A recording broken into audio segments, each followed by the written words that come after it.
What's up, freak bitches, wherever you may be, however you may be watching? Thank you for giving us a little bit of your time. Boy, a whole lot of very interesting stuff to talk about today. We've got the James Bond No Time to Die spoiler review. Again, we do not do non-spoilers on this channel. For the short reviews, I try to leave out the spoilers and just talk generally, but we get deep into spoilers, and boy, there is some crazy stuff to spoil about James Bond No Time to Die. Also going to be talking about a new trailer that has come out recently that kind of made a splash on the internet for the new Scream movie, which so creatively is just being called Scream. And also, we've got another Willy Wonka movie being made for reasons passing understanding. And here to talk with me about all of that is my hetero life mate, Jeremy Wolner. What's going on, my friend? So, it's going to be a hell of a show because there is a hell of a lot to talk about, which means a hell of a lot coming up soon. Yeah, we're getting into a pretty busy time for reviews, for discussions, and all kinds of stuff. But yeah, so the next couple of months, there looks to be a lot to talk about for anybody who wants to come on this channel and hang out and talk movies. But the first thing we got to talk about, obviously, is James Bond, the much anticipated, long awaited finale to the Daniel Craig era of the James Bond films. Finally dropped this last weekend. Not too big money, surprisingly enough, but I think this is going to have a little bit more, financially anyway, I think it's going to carry the box office a little better, because I thought it was a fantastic movie. A whole lot that happened in this movie that was kind of mind-blowing, a little shocking. Jeremy, what are some of your initial thoughts about James Bond, No Time to Die? Bond died. Spoiler. I Right to the spoiler. feel like being a dick. I'm like, hey, he died. No, you know what? I thought it was a pretty good movie. It's pretty solid. I liked the action was good. The plot was kind of cool. I mean, James Bond's kind of got some. I mean, look, I lived through slash grew up with the Pierce Brosnan era, so trust me, there's some wacky shit stuff we don't talk about. But I mean, the plot was kind of cool. The whole like bioterrorist thing was kind of sweet. The specific targeting thing in DNA. And I mean, the movie started at like 7, and it was right on the dot 10 o'clock when we got out. Now I know there's like 4 hours of previews, but like it didn't feel like it was that like it felt like it was that long. Like I was in it, I was watching, like I was there, and I was just like, oh shit, it's over. Like I was going there through it with him with this whole mission, and then I was just like at the end of it, I'm like, oh my god, shit. It was a heavy movie. I'm telling you what, right at the end. Yeah, I thought this was definitely one of the most emotional Bond movies I've ever seen. I mean, they really Yeah. it was odd because this is one of those movies. Because every once in a while you get one of these franchises that goes for several movies, not just 2 or 3, but like deep into the stuff. And you kind of realize when they say, "Okay, this is the last movie," blah blah blah.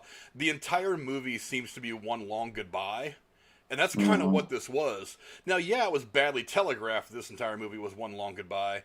But it was still damn good. The way they presented that to us, I thought was awesome. It had the typical James Bond action, which is expected. But you saw the deaths of a lot of characters that you wouldn't expect them to die. You might almost expect Bond's death. You kind of almost expect that. But it seems like I no matter what happens in all the Bond movies, people like people like Jeffrey Wright's character. Why am I drawing a blank in his name? I just saw this movie today, for crying out loud. But I'm talking about yeah, the guy that died in the boat. yeah, it's like his character. It's like all these characters that Yeah. have been there throughout this iteration of James Bond. You figure that they're all still going to be out there somewhere in the zeitgeist when everything is all said and done. No, a lot of people died. A whole lot of people died in this movie. It wasn't just James Bond. It was definitely a completion of really this entire just era of Bond. This entire incarnation all came to an end today, or all came to an end with this movie. But yeah, I really loved how they handled a lot of that. For one, Remy Malek, I love Remy Malek. I've Yes. started to watch Mr. Nobody a little bit, and I've liked it. It's definitely early Remy Malek. I loved him in The Little Things, the movie he did with Jared Leto and Denzel Washington. I love that movie. I love his Like character's turn in that movie. I think Remy Malek is a fantastic actor. I loved him in he's an obviously amazing actor. obviously as Freddie Mercury. I mean, the guy's shown great range. Yeah. But in this movie, Hey, yeah, I, one of my knocks is that I don't think there was enough of him in the movie. mm-mm. I was kind of hyped to have him as the Bond villain. I mean, the scenes he was in, like, I mean, I was like almost holding my breath. I'm like, I don't know. He carries this. I don't want to say weight, but like I was just kind of like, oh my god, something like he gave a pretty powerful villain performance, but I was kind of like, yeah, I wish there was a little more of him. I mean, Cyclops guy was kind of cool, but and of course you always have Blofeld, but played by oh, what's his name? Schultz? No, Yeah, yeah. no, what's it? No, that was his name in fucking Django. What the fuck? Christoph Waltz. Oh yeah, Waltz. Christopher Sorry. Nolan. I was like, no, he's Dr. Schultz. I'm like, fuck, that's I can't. Look, I can't unsee Remy Malek as the fucking uh the Egyptian pharaoh from fucking Night at the Museum. I'm sorry, that's what that is Remy Malek to me, and I hate that that's what it is. You're going way back to early Remy Malek. That's yeah. You said early Remy Malek. I'm like, no, that's Remy Malek to me. But like, no, he's broken away and become he's shown that he's a phenomenal actor. And like I said, he had me kind of holding my breath. But I wish there had been more. Yeah. Yeah, I wish there was more of him. I mean, obviously he's significant. I mean, he's in the first few minutes of the film, obviously, and then he's just not in pretty much the rest of the first into the second act. I thought that was kind of odd. As far as his character is concerned, he was kind of he was kind of a standard Bond villain. There wasn't anything that stood out about him from that. One of the things that's both comforting and kind of annoying about every Bond villain and every Bond movie, and I mean going back from movie number 1 to movie number 300, which is whatever the one this is that all the Bond 25. all the Bond villains are kind of cut from the same cloth. I know. They're all the same they're all almost the same bad guy with a few minor tweaks in their personality here and there, but still, I mean, I like this character. I love the way he played it. The little final confrontation between him and Bond, I thought was a little short. Now, I did like the fact that they focused on a lot more on the conversation, the dialogue, rather than these guys getting into a fight or a shootout or something like that. Because they're building up to this finality that we were to see in the last like 15 minutes of the film, and I actually kind of like that. But yeah, I love Remy Malek, and God, who's the girl that plays? Look, here's one of the things that I really really liked about this movie. There's been a lot of talk about. Let me pull up a cast list so I know exactly who I'm talking about here. There's been a lot of talk about who the next James Bond will be, who could play Bond, stuff like this, all the way down to could Bond be a woman. Now, one of the things I absolutely love about this movie, let me pull up the full cast so I can give love to everybody, is Lashanna Lynch. She plays, no shit, the new 007. Now... For one, this made for some funny play between her and James Bond, because there's James Bond and there's the designation of 007. We've always known them kind of to be the same entity until this movie. So the movie starts out with Bond retired. He's in Italy kicking it with his woman. Obviously things go sideways because every Bond movie starts out like that. And then he ends up going back to talk to M, and finds out that this new girl, Lashanna Lynch, who he ran into in the first the Bahamas or wherever he's retired to, is the new 007. I thought this was wonderful. For one, Lashanna Lynch is badass. I've seen her in a few things, and she is just badass. I have no problem with a movie coming out in a couple of years with her as the new 007. I would be totally stoked about that. That's what it seemed like it was kind of setting up, and it was obviously the fun little play and pokes at each other that they were doing, because he does say it's just a number. It's like, yeah, I'm like, yeah, they're all 00 agents and they're different numbers designated. It's not like that's 007 is Bond. Like I said, we've always known that to be the case. It's one and the same. But the joke I've always seen is like, wow, he just always goes around telling people his name. He's the worst fucking spy in history. I'm like, yeah, I feel like the name James Bond might have just been like a moniker too. Like it may not be a real. That's why it's kind of like a Doctor Who thing. I'm like, maybe this is one big thing, and there have been different people that have been this James Bond 007 person. You know, you can kind of keep rolling with it. That maybe they're all in the same universe, and just because as time goes on, obviously it's different from the '60s as it is to now. Like the way the world is, the way the gadgets are, and the technology and the stuff that we use. But I don't know. As he said, the number it's just a number, and I'm like, it seems like it was setting that up, not just for the comedic value, but also like, hey, maybe that's your new Bond. And honestly, like you said, she's pretty fucking badass. So I'm Oh down. yeah, oh yeah. And don't forget, Lashanna Lynch also played Maria Rambeau in Captain Marvel. For those of you who recognize her face from there, Hmm. she was also spectacular and badass in her own right in that. I am totally now. I know it's not going to go this way, but I am totally stoked at the idea of her being the new 007 moving forward. Hmm. But the question is it James Bond, No Time to Die, or is it 007, No Time to Die? I don't know. I personally, I don't care. I mean, okay, obviously they're not done with the character because at the very end of the movie, after the credits roll, you get what you've got after so many Bond movies: is James Bond will return. Hmm. So, what form he's going to take? Is it Idris Elba? Is it? I've heard Tom Hiddleston's name thrown around. The guy that plays Superman, Henry Cavill. Henry Cavill's name has been thrown around a lot the last year or Interesting. so. So, I mean, however that goes, I'm ready to see some more James Bond already. But I thought this was a very fitting finale for the Daniel Craig era of these films. And you know what got me is, again, emotion was a huge part of this movie, more so than any other Bond film that I've ever seen. Yeah. And the ending where you realize that during the little skirmish they do, physical skirmish they do have, that Bond and Remy Malek's character, he scratches him with this whatever it is that gives him this bioengineered disease that won't kill him, but if he touches his woman and, spoiler alert, his daughter, yes, James Bond actually had a kid in this movie, Yeah. that he would kill them. He realizes that, my choice is to go through life not ever being able to have any contact with them at all, or to just, do what I got to do, stand here on top of this target until they hit it with the missiles. And he stands there and hits it with the missiles, and gets hit with the missiles. But the conversation that he has with Leah Seydoux' character is, again, very emotional. As a father, as somebody who's in a good relationship, I kind of felt that. Dude, that hit kind of hard for a Bond movie. Yeah. I mean, I would almost Yeah. expect that from something that, like a chick flick or something like that, but from a Bond movie, that was some deep, deep emotional stuff. What do you think of that Yeah. closing scene? Yeah. And I mean, if you're gonna have a way to go out and you're gonna have a send off like that, I mean, it definitely got me too.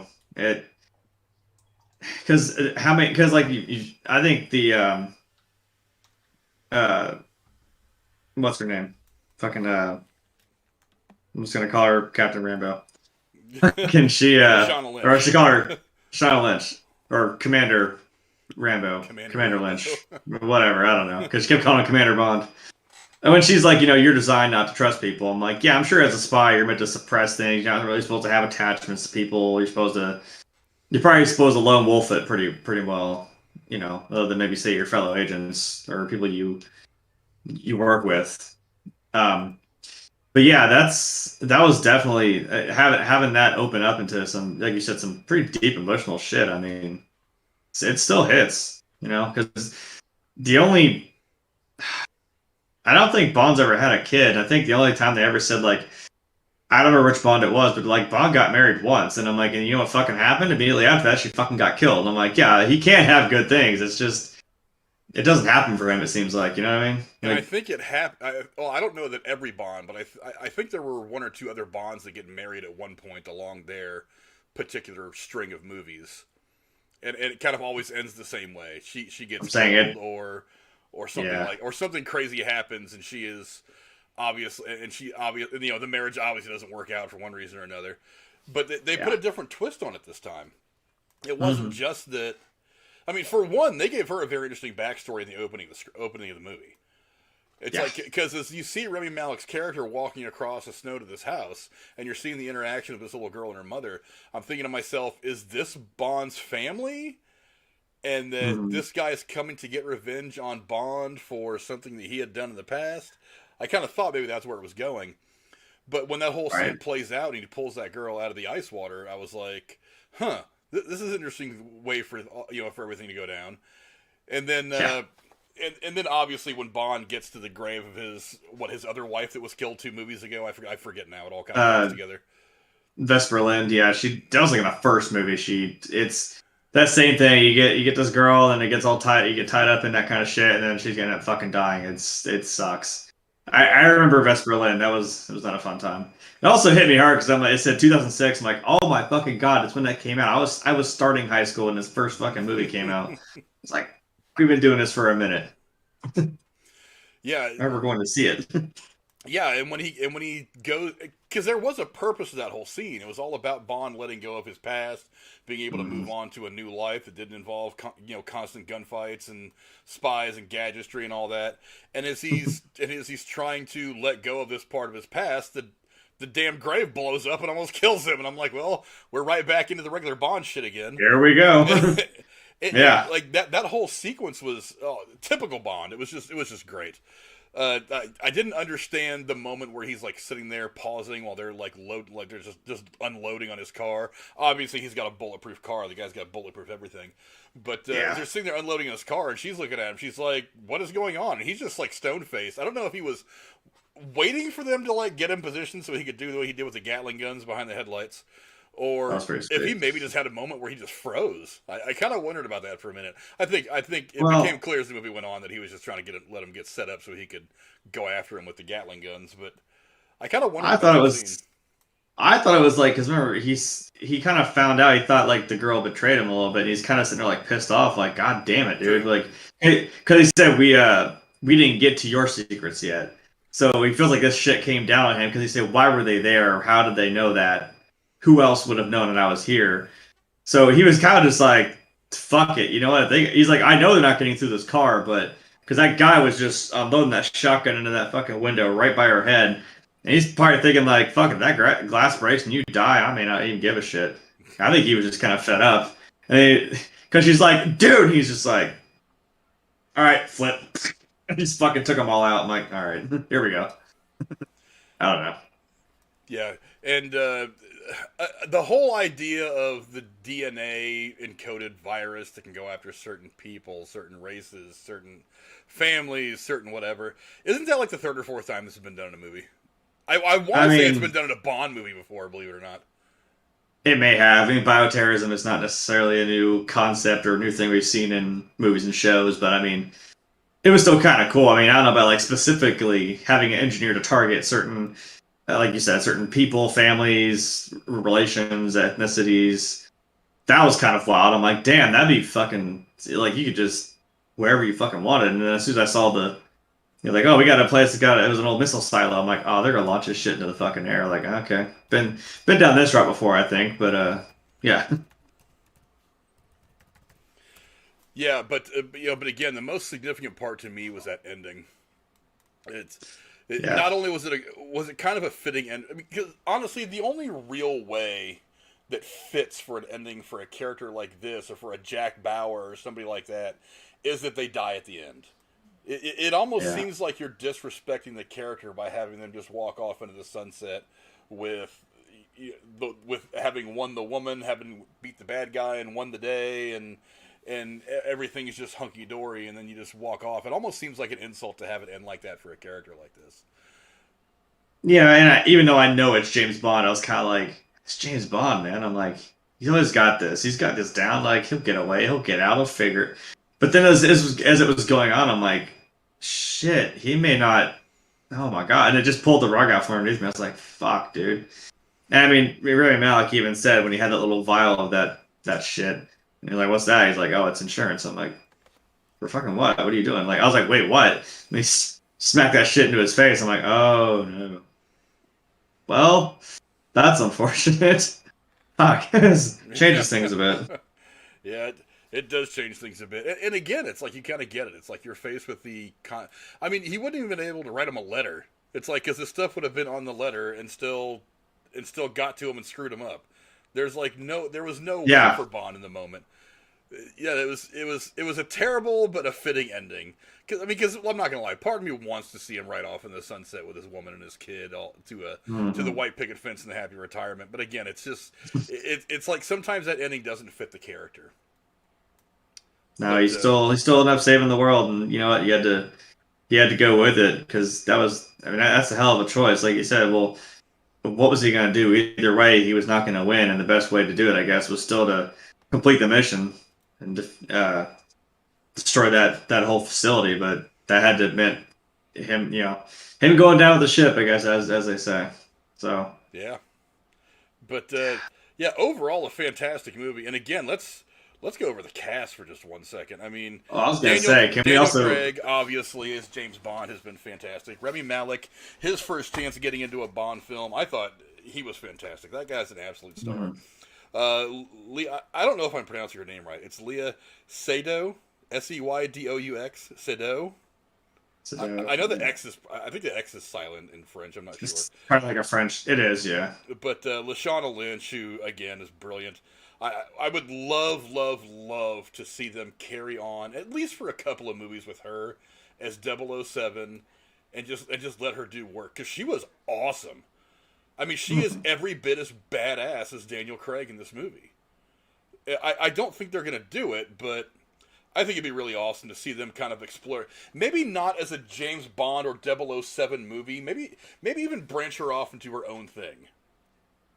I don't see why you couldn't do that. Like maybe they have retired the 007 moniker, and they've made her maybe not 007. Maybe they've created something a little bit higher, and you can give her that title, and she's like the Uber Ultimate 00, whatever the hell you want to call it, and let her go. 007. Yeah, let her do some of her own crazy shit because that character and her portrayal was just too damn good to have her in one movie.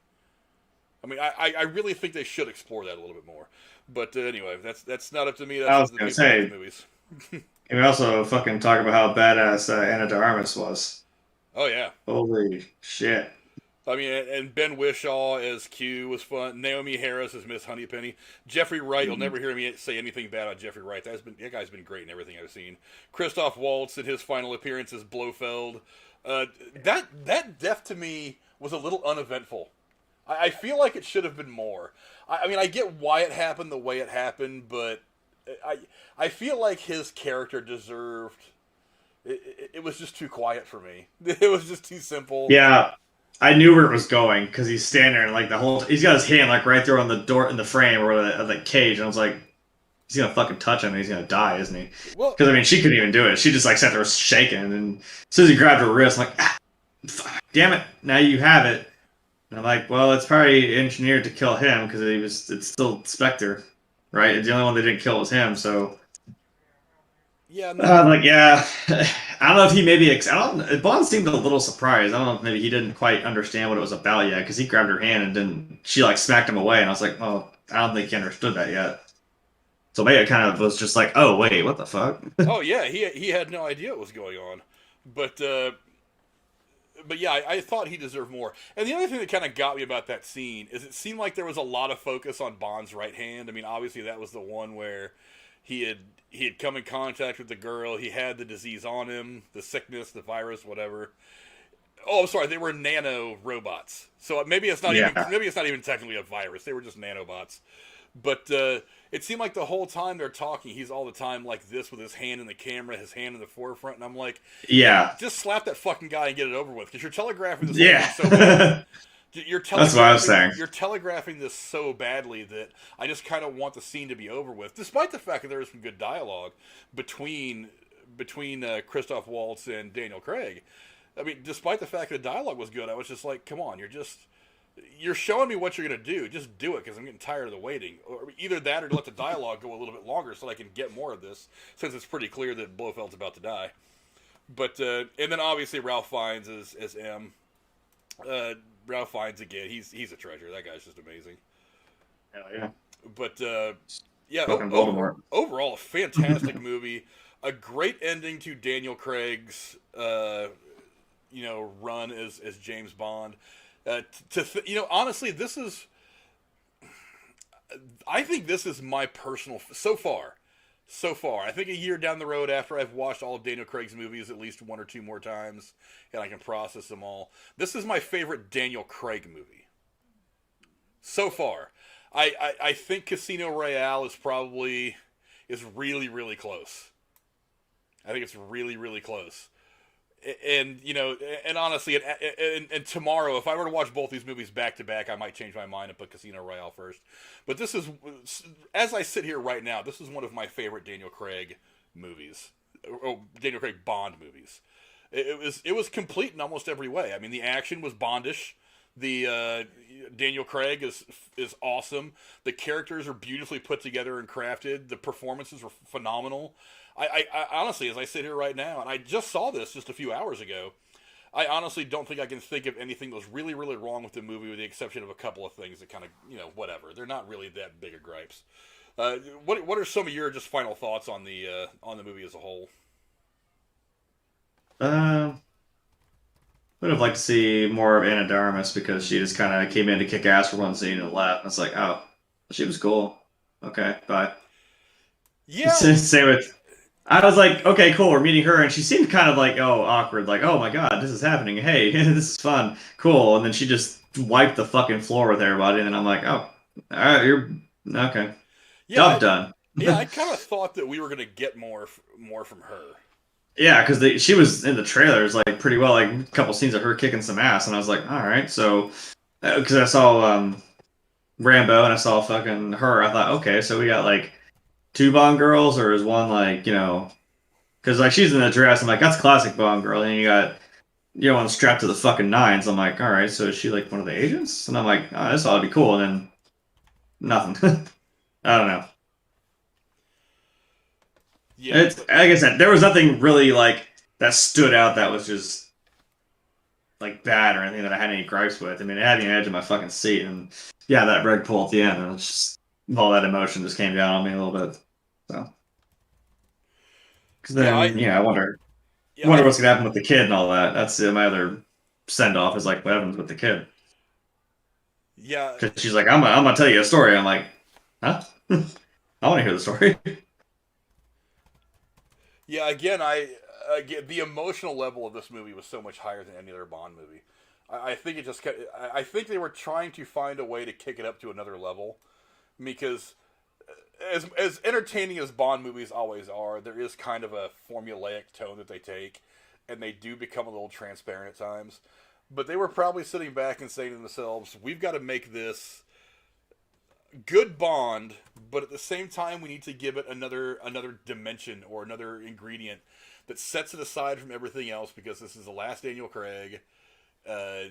We've got to make this something extra. We got to give it something else." They certainly did. I felt this movie at a way different level than I've ever felt a Bond movie. As Daniel Craig standing there as the missile blows up right in front of him, it just everything. The idea of Bond having a kid, the kid being in so much danger, the great characters that we got from Rami Malek, the great bad guy. Like I said, I can't sit here right now and tell you any one thing that's wrong with the movie that ruins any particular scene for me. Again, the whole hand in the camera, whatever, was a bit silly, but again, a fantastic movie all around. I noticed there was something that like I guess in a weird way kind of bookends these things from the Daniel Craig movies. Because remember, they always had the classic, like, movie always starts black screen, you got those little dots going across, then you see the gun barrel come back over, and whoever it is just walks out and then does the shoot you, Yeah. But like in the first Casino Royale, it has a slight play on it. It was a real scene.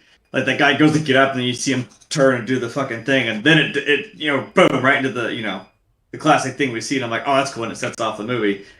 I noticed they at the almost not the end, but like one of the last things he did, where he walked down that tunnel. It was a very round tunnel, looked just like the gun barrel, and you see him do like a turn, boom, and he shoots, and I'm like, oh, that's when I started to think, oh crap.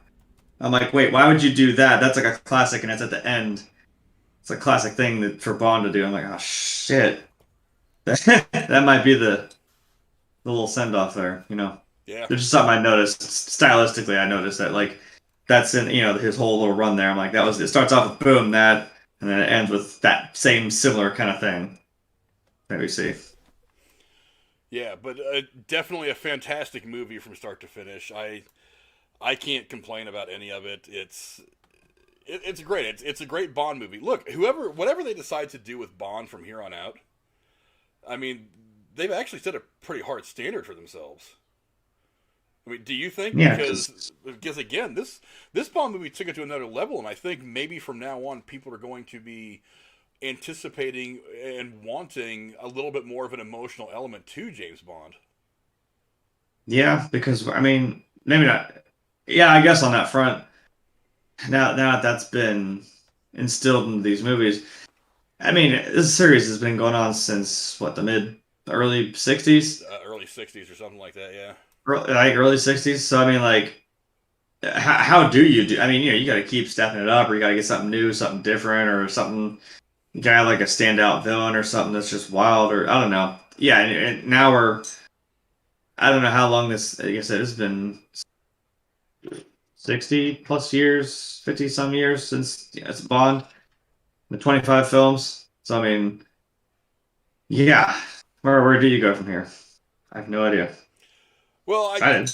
obviously the first step, and maybe this is something that garners a little bit of discussion now that we're done with the Daniel Craig version of Bond officially, well, at least for him filming anything anyway, is who does step up? I mean, who's somebody that you think could step up and assume the role of James Bond?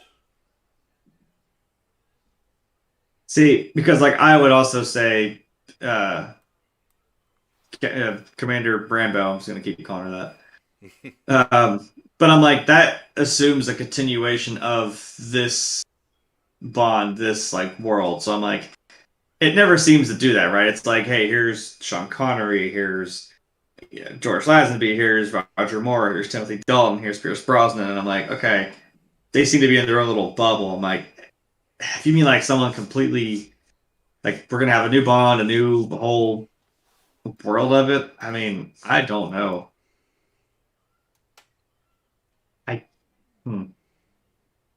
I mean, this is from the ones you mentioned earlier. I mean, like Henry Cavill seems a little weird because I'm just gonna be like, he's Superman, and now he's Super Bond. Well, I mean, is he Superman anymore? Is the question.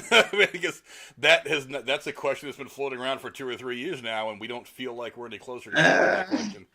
But I mean, I like the idea of Henry Cavill. I think he's got a Bondish quality to him, especially if you saw him in was the one he did, The Man from U.N.C.L.E., things like that. I mean, he's got a bit of that quality to him. He does have this debonair thing, but one of the names that has been floated around recently, not for a long time, but kind of recently that I like is Tom Hiddleston. He's already got this aristocratic nature about him. You put him in he's got this. Yeah, you put him in a suit. The way he walks, he's very smooth, confident. He's suave. He carries himself, with that like confidence. I like it. He does have this interesting physical quality about him. After watching him do all his fight stuff as Loki, you feel like he's just doing the same thing, and he would be playing essentially the same character, but without being Loki, the god of mischief. They'd just be calling him James Bond, and he wouldn't have any magical powers to him. It's like there is a Bond quality to him that I really, really like, and that's my personal favorite right now for the person that I would want to do it. Honestly, I think is Tom Hiddleston. Tell me that you don't put him in a suit. You give him a nice haircut, and you put one of Q's weird gadget watches on him, and give him the Walter PPK that he carries around, or whatever the hell the gun is that Bond usually carries. Tell me that wouldn't fit him almost to a T. Yeah, he's got that, not childlike, but he's got that quirky, like just side to him. But he's also it's he can be likable, but he can also kick some ass in a fucking room full of guys. Oh yeah. So yeah, I could see that. You're pretty cool. Yeah, I think that'd be awesome. But again, I mean, they throw Idris Elba out there a lot, and don't get me wrong, I would love to see Idris Elba. That guy, Idris Elba's a badass too. That guy has 10 different kinds of awesome. He's a great actor, and he's got good range. I think he could be. I think he could be Bond as good as he could be the agent in 007. And if you wanted to bring some more emotion into it and make the character a bit more, emotional, a bit more. I'm drawing a blank on the word I'm looking for. Well, give him just that other dimension that you don't necessarily get from James Bond. I think Idris Elba can pull that off because he does have good range. I think he could give you that balance. But Yeah. the problem with Idris Elba is he's on the older side. I mean, I think that if you probably want somebody, if you're the people that are looking to make a new Bond movie, you probably want somebody who is probably, I want to say maybe late 30s, right around 40. Somebody who you can go, I mean, because Craig was Bond for what, 15 years?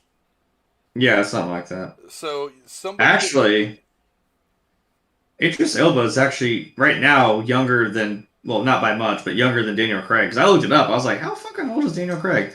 Daniel Craig's 53. Idris Elba is 49. yeah, but how So I old was mean, Daniel Craig when he started?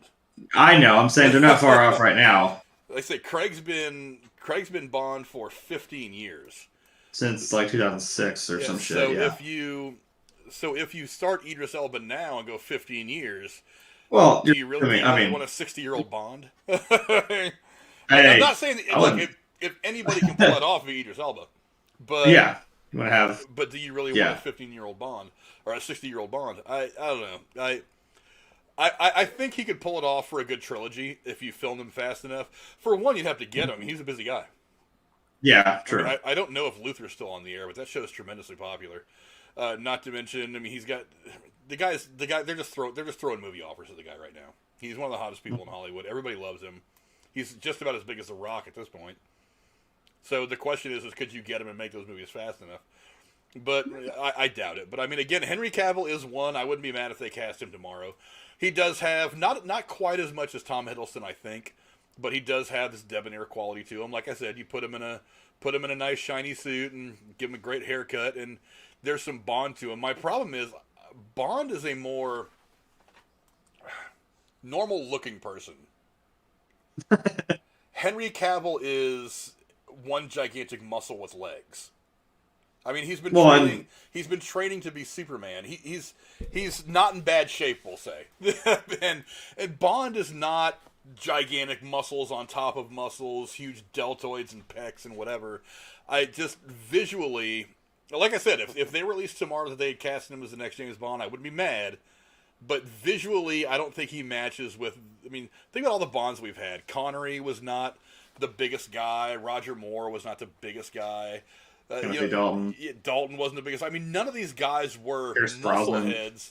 They are just regular looking people that seemingly come from aristocracy. They're not these gigantic soldiers that they put into a suit and say, okay, you're gonna go do all these spy things now. So I don't know that he would fit as well as some other people. Hiddleston's like what 6'4" or some shit. He's fucking stupid tall. So I mean, that might be kind of an awkward thing. You want to see him try to fit his tall ass in a little tiny ass Aston Martin? No, the fuck you're not. His fucking knees would be in his chest, like trying to drive that thing. I think you can make it work. I think you make that work. I mean, look, Aston Martin's got to have some cars that are built for guys that are over 6 feet tall. Oh, I love the Pierce Brosnan one. It's a little bigger. It's a little roomy. I always loved that one. That was one of my favorite ones. And I'm like, this is kind of like the classic one, like that that he had, and the Daniel Craig had in these. I'm like, it kind of is reminiscent of the one from like the '60s. I'm like, okay, it's kind of a little sporty two-door, car. I'm like, all right, I can deal with that. I could see it. I'm sorry, I'm looking up Tom Hiddleston's height. It's gonna piss me off if I don't look it up. Okay, I need to look up height. Okay. Can't just look up Tom Hiddleston anymore. Tallest actors, yes, thank you. 6'1"? He's almost 6'2". So he's a tall dude. How tall is Daniel Craig? No, not Daniel Radcliffe. I don't care how fucking tall Harry Potter is. 5'10". Wow. It's not much taller than me. Oh, you know what? Look at that. Fucking Pierce Brosnan's 6'1", so I guess, what the fuck am I talking about? Yeah, Sean Connery's 6'2". Okay, I'll shut up. Whatever. but What do I fucking know? like I said, it just really has to be an Aston Martin. It doesn't have to be like a super tiny car. Or, I mean, oh no, I was going to say you could try a different brand of car, but no, you couldn't. Aston Martin and James Bond are kind of forever linked. I mean, it's like if you don't make could him drink a do fucking it. martini, I'm gonna fucking smack you. Yeah, you could do it, but it just wouldn't look right. And a lot of the hardcore fans would probably not Wouldn't appreciate that. probably Yeah. not like it. But Yeah, but what's important to us is obviously what you guys think. So go down in the comments below. There's not a whole lot of people active in the chat right now, except for me. But Right. yeah, go in the chat and let us know if you guys have seen Bond, what you guys think of it, or what you or who you think could, will, or should play James Bond at some point in the future. Because they made it very clear at the end of the movie, after the credits, the title card came up: James Bond will return. So there is more James Bond in our future, if not Daniel Craig's. So yeah, let us know what you guys think about what's coming for Bond. Let's see. As we move on to our next topic. You know, Christopher Nolan is a star. That guy's one of the best directors around, and he has cast I always pronounce his name wrong. I always say Cillian Murphy, but I think it's Killian. Cillian Murphy to star as Robert Oppenheimer in his new biopic about the American theoretical physicist that was one of the fathers of the atom bomb. And I didn't print up my usual opening talking notes here that I usually have Cora read for me. But Universal is giving the biopic of one of the fathers of the atomic bomb a summer 2023 release date. This will reteam Murphy with Christopher Nolan for the filmmaker's latest project. It is now officially titled Oppenheimer. Definitely a good enough name if you know anything about if you know anything about the whole situation. It's kind of a perfect name. Universal landed the project back in September with much ado, as it became Nolan's first movie in years not to be made with his now former longtime studio home, Warner Brothers. They announced the details on that last Friday. What do you think of the idea of Cillian Murphy as Oppenheimer? Because I got to say, looking at that picture right there on the screen, that is a pretty uncanny resemblance. Yeah, the resemblance is there. I mean, you wouldn't have too much to do in the way of makeup, maybe to try and make him look like him, or at what is just like the span of his whole life. I mean, you could definitely make him look just like Robert Oppenheimer himself. And just as I don't know how to say his fucking name. Now you're tripping me up. I don't know how to say his damn name either now. But I mean, he's like I can't think of something that would be like, yeah, you know what? No, you shouldn't play Oppenheimer. I'm like, no, you know what? I could see it. I definitely see it. Because I mean, if we can go into this now, I mean, if you know anything about Oppenheimer, I mean, he's kind of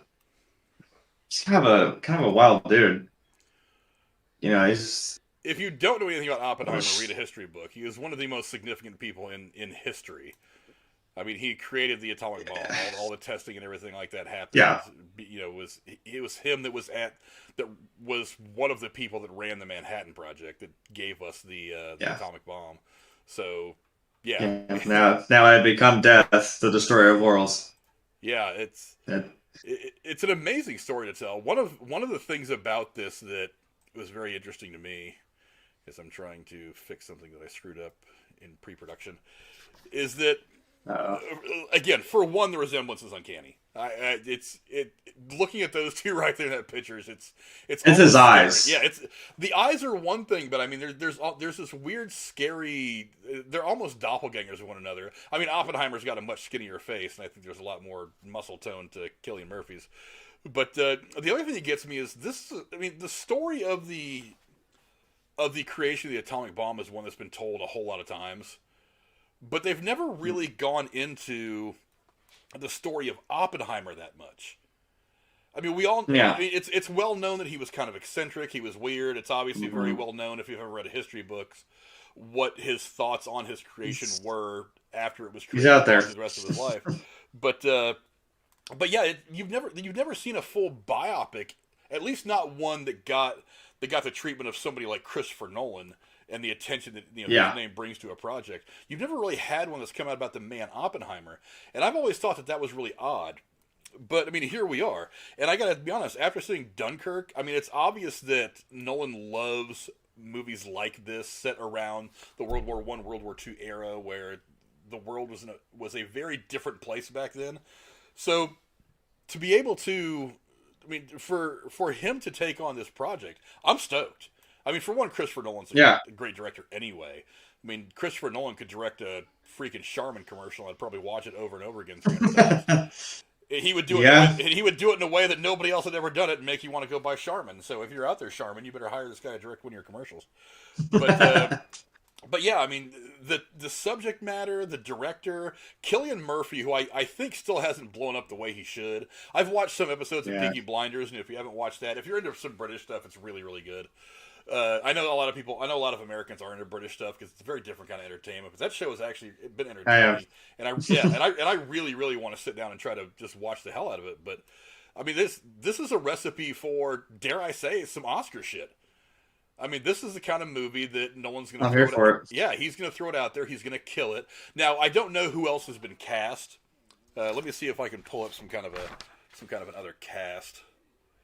But That's the thing is Nolan's one of my like favorite directors. Like he doesn't fuck around. Like you can tell he's passionate about what he does, but also like you said, like the movies that he makes and the effort that he puts into it. And what I appreciate is that he's kind of old school in a way that I'm like, you've seen his movies, they have a certain, maybe not necessarily tone, but like a feel to them. And like I said, they feel real, and I'm like, that's because that shit is real. They built a whole fucking hallway to turn for fucking Inception. They flipped the goddamn truck in The Dark Knight.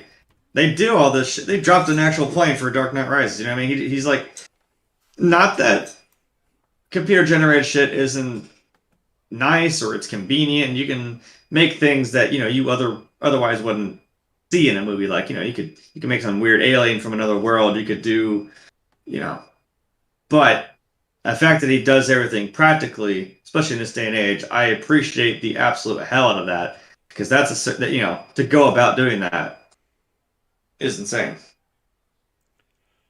yeah, the movie is going to be based in the book American Prometheus: The Triumph and Tragedy of J. Robert Oppenheimer. Actually, one of the writers of that book just passed away a couple of weeks ago. Wow. The only cast so far that it's showing is Cillian Murphy. So Okay. I don't know. I mean, I would imagine. Look, this is Christopher Nolan. I imagine he's going to have 2 or 3 more big names attached to this project before all said and done. Before it sees any filming time. Because Kind of makes sense since he was in the Dark Knight series, so that kind of makes sense because Cillian Murphy was Scarecrow. But So I would imagine he's going to attach a couple more big names to this because they're probably looking at this and they're like, oh, wait a minute. He's making a movie that obviously is going to get some Oscar buzz. Maybe I want to put myself in front of a camera so that I might actually get some Oscar buzz. So I have a feeling he's going to draw some bigger names. And honestly, I hope this is I mean, Cillian Murphy's already pretty big. But like I said, I want him to get the big breakthrough role that he deserves. And I'm hoping this is it because this has got Oscar written all over it, especially when you've got somebody like Christopher Nolan involved. then he put Sir Michael Caine in the movie because he's in fucking almost every one of Nolan's movies. It seems like I'm not mad. He is good friends with Michael Caine. Yeah, I'm not mad, but you put Michael Caine in there somewhere as somebody important. I mean, I don't, like I said, this is something where I can just sit back and be like, I don't do your thing. I don't doubt this, and I will fucking go see it. And I know it's gonna be awesome. Yeah, it says here. Dare I say, it might be explosive. This is the 6th collaboration between Murphy and Nolan following Batman Begins, The Dark Knight, Inception, The Dark Knight Rises, and Dunkirk. Yeah, holy So, shit. and find me a bad movie in any of those. I mean, I didn't. That's what I'm saying. I didn't like Inception as much as a lot of people did, but still, I'm not saying it was a bad movie. I didn't like it as much as other people did, but it was still a pretty interesting damn movie.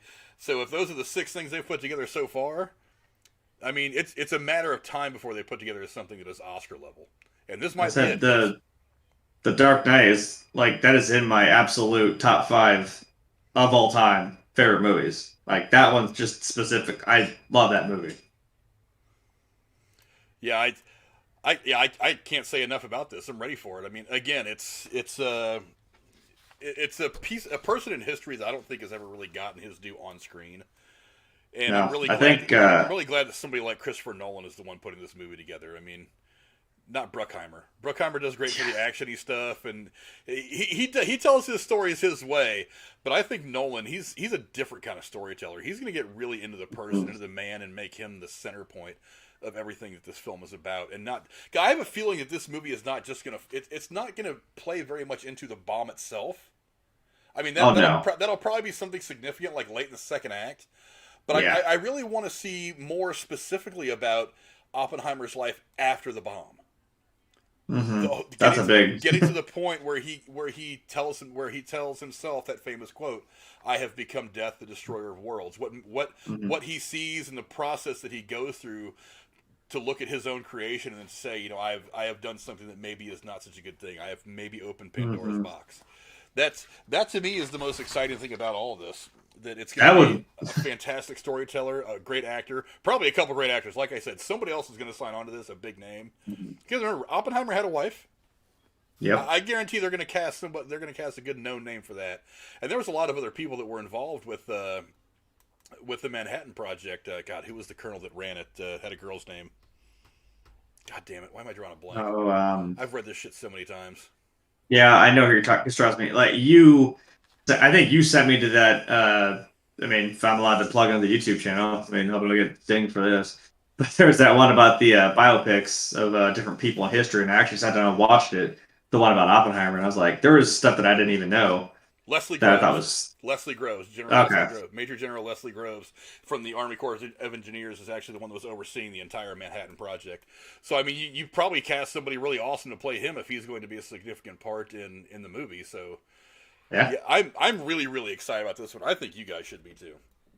But obviously I care about what you guys think. So go down in the comments below and let us know what you guys think about Cillian Murphy being cast to play Robert Oppenheimer in the upcoming Oppenheimer biopic by director Christopher Nolan. Now, a couple of big trailers came out recently. We're gonna go to the. Here we fucking go. Yeah. I don't know if I'm gonna talk about the second one. I don't know. I might. If we need some filler, I might. But obviously, the big news is that the Scream trailer came out. What, about 24 hours ago? Maybe 48 hours ago, something like that. Something like that. Obviously, on the heels of the news of the fifth installment of the Scream franchise, officially billed as Scream. I don't understand why you would give it the same name as the very first movie, but whatever. Looking at you, Halloween! It was officially completed back in July, and Paramount Pictures has unveiled the first trailer and poster for the upcoming slasher flick. After the Scream Twitter account posted an appropriately cryptic and bloody tweet teasing the drop of the trailer. Scream will be released in theaters on January 14th, an odd time for a horror-based movie. Yeah. But whatever. I'm whatever. It's like, that was the first thing I noticed. I'm like, you can't maybe do October? November I'll take even? No? All right. And it's not like this movie wouldn't have worked to wait until even late September of next year. Yeah. To drop. I feel like that might have been a little better because you could have just written out the Halloween season all October, having a Scream movie in theaters. I think they should have, but yeah, because then you probably would have been competing with the Halloween movie coming out tomorrow. But maybe they didn't want to do that, but also just be on the heels of it. I don't know. Maybe that's why. I don't make the fucking decisions in Hollywood. Yeah, no doubt. Generally, what were your thoughts on the trailer? Well, yeah, since it confused the absolute shit out of me because it was just called Scream, so I'm like, okay, so rebooting this, and is there going to be a meta joke about rebooting horror movies? Because I'm here for it. That's the whole joke of your series. But no, and then as soon as I saw Sydney again, I was like, oh no, we're doing this again, okay. And of course I saw David. Hey, I'm not mad. Fucking, she's. I don't want to talk about it. She ain't hard to look at. That's all I'm gonna say. Even now, I don't give a shit. Well, there was. And then, go ahead. Sorry, go ahead. I know, and then I saw David Arquette, and then I saw fucking Courtney Cox. I'm like, okay, so this is a continuation. They're still there. They still kind of had the iconic, with Drew Barrymore, they had the answer the phone, and they're like, oh shit, here's some. And you have the modern twist, she's got the thing on her phone to lock her house, and then they keep fucking with it, they keep unlocking it, she's locking it, they're unlocking it. I'm like, oh damn, that's not good. All that technology, and it's still gonna get you fucking killed.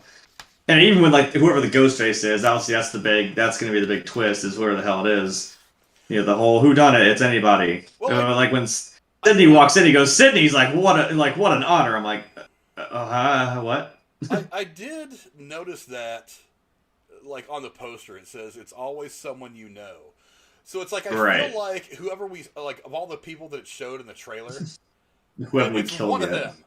It's like, But it's like Probably. but it's not just always somebody that you know. It's always somebody that is connected to Sydney.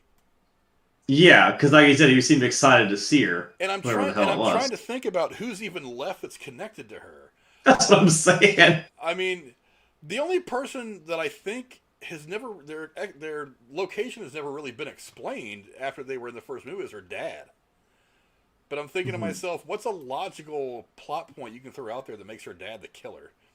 I mean, for one, he's probably fucking 80 years old by now. I mean, Christ, this Right. started back in 1990, whatever. Sick. 96, I think. Yeah, but this trailer, look, honestly, full disclosure, and I think I've probably said it a couple of times on this channel before. The first Scream movies, okay. The rest of them were fucking cartoons. I hated them. They were just bad. It's one thing to kind of use the tropes of a genre to build a genre film. I get it, but there's only That was the joke, yeah. but there's only so much making fun of yourself you can do before the shtick wears off. It's like I still need a bit more substance, and there was more substance than shtick in the first movie, which is why I think it's okay. Every movie after that has just been terrible. They just haven't been good, and they rely on the twist. It's like the second one, I forget who was even the killer. The one in Hollywood, it was her brother that nobody ever knew she had. It's like really, it's like it gets a little boring after a while. So I'm kind of wondering if maybe, I mean, again, who could the killer be? Could be her dad. I don't know. That seems like a cop out to me. I don't know any way narratively you'd make it work to where it wouldn't look silly. But, I mean, whatever. It could be anybody. Is it somebody that we thought was dead? Could it be that somebody who we thought was dead is actually still alive? I mean, because remember, I wasn't in the first movie. She makes that joke. She's like, "Yeah, this is that moment where when they come back again, you think they're dead. They pop up, boom, she shoots them again." I'm like, "Yeah, they're not. They're aware of like, yeah, no, make sure they're fucking dead." Like, I don't know, but I don't know who it could be. I mean, I've got to say, despite the fact that the first one was okay and the rest of them I just thought were dumpster fires, this trailer's really intriguing to me. I kind of want to see how this whole thing has evolved over the years. There's a couple things about the trailer that really got me. Number one is that Neve Campbell is aging way better than Courtney Cox. I mean, I'll put this picture up again right here so you guys can see it. Neve Campbell, while definitely older, she looks a bit more worn. Is still really, really good looking. Whereas Courtney Cox next to her looks like she's had some work done. I'm pretty sure she has. I'm like, what's that fucking show she was in like recently, or like Cougars or some shit? Yeah, Cougars is the one she did recently. Where the fuck it is? Because like I've watched the shit out of Friends, and I'm like, okay, I understand this is like 20 fucking years ago, but I'm like, I always thought she's pretty good looking. But then I saw her like in that, and I was like, I still see you in there, but like I don't know, look a little weird. I get it. She's how old now? I don't know. Courtney Cox, I think she's got to be in her mid-late 50s. In her 50s, yeah.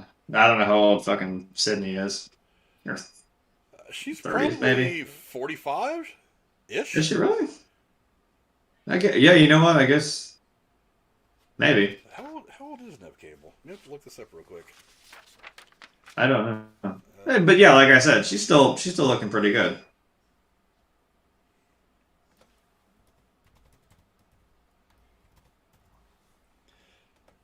Neve Campbell, good Canadian girl. She is. Let me pull up her Wikipedia because that's the go-to. Hopefully, they at least get her age right. She is right. She's 48. Wow. Hey, she's looking good for 48. Yeah.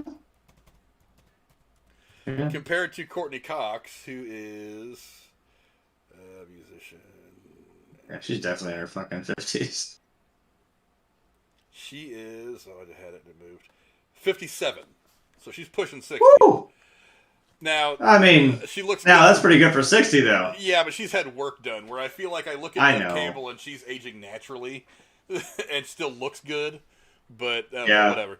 But some of the other things that I wanted to point out about this. David Arquette still looks kind of rough, but it's okay. Another couple other things I wanted to point out about this particular trailer is that the modernizing of the opening scene. Obviously, the body of this trailer Classic. is mostly the opening scene of the movie that I can tell anyway, because it almost mirrors the opening scene from the original film with Drew Barrymore. But I do like the fact that they've kind of updated a little bit. Because remember, in the 90s, and when the first one came out in the mid-90s, 1996, it was, the internet was still very, very new. So that movie was very, very modern. And I got what they were trying to do. They were trying to take this movie, they were trying to take the slasher genre. They were trying to attract the demographic that they had kind of lost throughout the 80s and early part of the 90s with the young kids. So they were like, well, we're gonna make this young kid centric. She's dialing 911 on the internet on her computer as opposed to on the phone, because that was the modern technological advances back then. Whereas this girl in the trailer that we see, she's like she's having that battle where she's locking and unlocking the door on an app with whoever the hell has control of her app. So yeah, they have modernized it a lot, which I think is kind of interesting. The other thing that really made me like this trailer though is I like the grizzled, hardened, experienced Dewey. I love see. Obviously, he has been kind of dealing with this shit about what is it? Obviously, he was injured pretty badly. I think in 2 of the movies, right? He got beat up pretty good. Actually, I think he was beat up pretty good in all of them. But I think 1 or 2 of them, he was near death. So I mean, the guy's obviously got some, I guess, PTSD or some lingering problems with everything that he's dealt with. But yeah, I love seeing that grizzled Dewey that is always on top of every little thing that's happening. And then when something happens or this pattern starts, his plan is to go ahead and call Sidney Prescott and make sure she's ready or involved or whatever. I really like this version of Dewey that the trailer looks like it's giving us. What do you think of that? Yeah, it's, because like I said, we're gonna have a continuation here. It's like you've been through the fucking mill a couple times, so it's got to be done now. So obviously Sydney's got to know about this shit, and also he's like, yeah, we ain't fucking around. It was so funny. Like a funny story about like Scream to me, because I like, maybe not in the mid '90s, but like early 2000s when I was growing up, like I always saw that mask, that Ghostface mask, like everywhere. I never understood why, and I was just like, kids would go to that as Halloween, or like they'd be fucking in stores everywhere, and then I never saw this movie until like later when I was probably in like my early teens or maybe like in my mid teens, and then I was like, oh, now that fucking makes sense, and I'm like, that came out at that time, and I'm like, oh, well, that's the joke. Now I understand. I just never really associated. I'm like, why was that mask everywhere? Why did I always see that Ghostface thing? What is this? And I realized, oh yeah, it's from this fucking movie. It was just a weird. It just lingered in my mind. I just always kind of accepted it as I was growing up. Like, oh my god, this outfit, this little hooded, creepy, ghost-looking dude is everywhere. Then it made sense. Yeah, I got really annoyed seeing the Ghostface killer everywhere for like 4 or 5 I grew up with that. When this movie came out. I was just like, it's just a costume. Look, I'll take Leatherface over this costume any day of the week. Well, you're talking to me. I love Leatherface. Leatherface is terrifying. This guy, he's kind of goofy. I mean, it's like, yeah, Leatherface is a big fucking dude. He's a real immortal person like them too. But there's something innately more terrifying about him, yes, than Ghostface. Ghostface is a little bit, I don't know. Michael Myers is a kitchen knife, dude. You ain't fucking special. I don't know. He's got a William Shatner mask, and fuck you. I don't know. Hey, William Shatner just went into space, by the way. Props to William Shatner for being 90 years old and strapping yourself to a missile and going to space. Fuck yeah. That's some pretty impressive shit.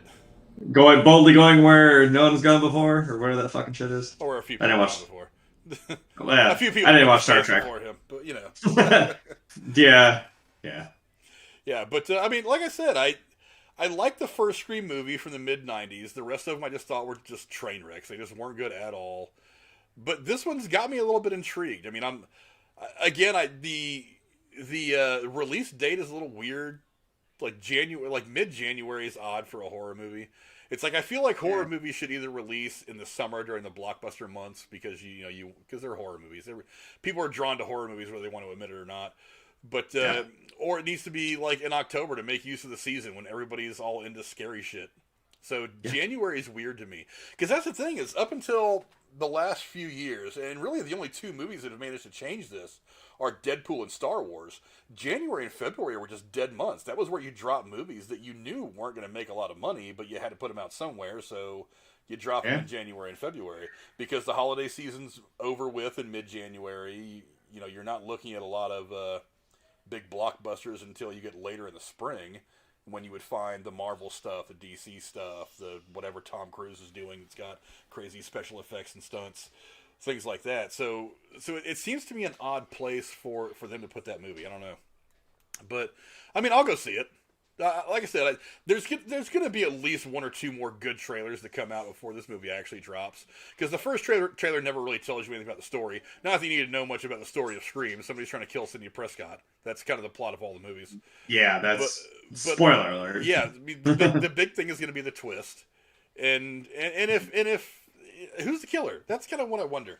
My money right now, without seeing any more trailers, without having any other knowledge of what the hell's going on, is that it's going to be somebody that we thought was dead. Yeah, and then that makes you think, who though, but then how? We still have to explain that. I feel, yeah, I think they can explain that over the course of the movie, but I mean, did we... Well, you know, it's like they tried to explain the fact that fucking Carrie Elway's character was there the entire fucking time and saw him. Like, no, the fuck he was not. Shut your fucking face. No, the fuck he was not. Sorry, I got tired of that series too. I'm like, you can't. Yeah, you can't keep bullshitting me. Yeah, that series should have stopped at 3. It got a little goofy. Yes. As it kept going. 4, I always say 4 maybe because 4 just rewinds and goes into the backstory of Jigsaw and then like leads up to okay, so this is why the way he is the way he is. I'm like, all right, fine, but he's dead. Just stop. I don't need fucking 4 more people trying to continue his fucking movies and shit, and then it's gonna frustrate the fuck out of me. I don't know. If I get into that, it's gonna frustrate the shit out of me. Yeah, I gave it a chance. I really did. I gave that series a chance. The first couple of Saws were interesting, but and the third one was okay. They just kept going, and I was like, "You're beating the horse here." And I think because I think I got into it. Even that new movie that came out, The Spiral, The Book of Saw. Well, that's why I just didn't bother. That movie didn't do any good either. I mean, it got some okay reviews, but it's like people were like, "Meh." You guys have kind of run this whole thing to the ground. You can't put big names on it and kind of give it and look at things from a different perspective and then expect us to run back to the theaters for it. Yeah. Yeah. Like I said, it was good. It held my attention. Like I said, yeah, like for the first 3 or 4, and then I was seriously lost at 5, 6, 7. And I was like, I'm watching to watch now because I've already invested all this time. I was like, I'll see it through, but like, man, I don't know how much longer I can do this. Yeah, I just went for the kills. I kind of went for the traps. I'm like, that's the coolest part of the movies. I'm like, this is... I think that's what it was. It's like people were really into just like the moment where somebody would lose a limb or their head, and like the dialogue wasn't... Yeah, we were just going... We don't care. We just... I've got 5 minutes until the next person dies. I'm going to go hit the head real quick, take a whiz, and go refill my popcorn. I'll be right back. Right, I'm going to... The movie didn't matter at all. I'm gonna watch Chester Bennington rip his fucking back skin off while his car drops on his girlfriend's head. He slams his buddy into a wall. It's like, that's fucking cool. Nice. Rest in peace, Chester. For one thing. Yeah. But obviously you want to know what you guys think. So go down in the comments below and let us know what you guys think of the trailer for Scream 5. Let us know who you think the bad guy is going to be. My money right now is on somebody who we thought was dead already. And I'm putting and if I have to go a little bit farther, I think it's Stu. Matthew Illard's character. Because I would not be mad if he was in this movie. I mean, I wouldn't be mad if he was in the movie either. I think the one thing they were missing from the second one on was Matthew Illard. I was like, I get you made him a killer in the first one, that's fine. But I think he needed to come back again. His character is entertaining. He's an entertaining guy. He's been in all kinds of stuff. But my money right now is on Matthew Illard. Not a whole lot of money. I'll put $5 on the fact that it's Matthew Illard that's the killer. I'll take that bet. I want to see Matthew Illard again. I would probably lose that bet. Because it is interesting that at the very end of the trailer, when Sydney answers the phone, and you get the wonderful line of "Hello, Sydney," he does say, "I'm honored." So yeah, So, would Matthew Illard's character be honored to? That's what I was saying. Is it No. somebody that? I mean, because it seems to be always somebody that's attached to Sydney in some way, shape, or form. It could be some sort of weird, not like admirer, but like someone who knows about this kind of shit. And now he's gonna take his stab at Sydney, and I'm like, yeah, go for it. Yeah. I don't know. My woman Jennifer's in the chat saying they aren't calling it Scream 5, only Scream. We know. We talked about that. Talked about the lack of creativity amongst the people in Hollywood. They can't even give it a new name. They said, like I said, it's the trilogy. The trilogy is now called Halloween. Yeah. Halloween and Halloween Kills. Halloween Kills. They said it doesn't go with the other movies. Actually, no, they said it does. Courtney Cox, ironically enough, was on Drew Barrymore's talk show, and she said that it's not really a sequel or a reboot. Funny. It's just kind of a what did she say? Because I'm like, what else could it be? I want to make sure I get it right because I thought it was an interesting quote from her. Okay. Let me see. I think I had it on here somewhere. She said... We're calling it 5 because, I mean, it's still... Cox, clarify the continuity of the sequel. It's not a reboot, it's not a remake, it's just a brand new launch. So it's the same universe, it's the same people, the same... Everything that happened in the movies prior still happened. It's just a new launch. So maybe it is someone new. Maybe it is a copycat killer of sorts. Maybe it is... Hey, we had a fake Jason Voorhees halfway through this series. Why not? We did. So, the Roy Jason, so... Whatever, I don't know. Gee, why are his chevrons blue and upside down? I don't fucking know. That isn't obvious. That threw me off so hard, I'm like, is this a new look, or what is... Oh, it's a fake... Oh, damn it. No, never trust that again. Suspension of disbelief. It's a movie. He went to space! I suspended my disbelief pretty fucking hard for that movie. That could be it. Maybe Michael Myers survives this new Halloween movie and decides to go to whatever the hell town she lives in and starts killing people with a ghost face mask. Michael Myers is the killer.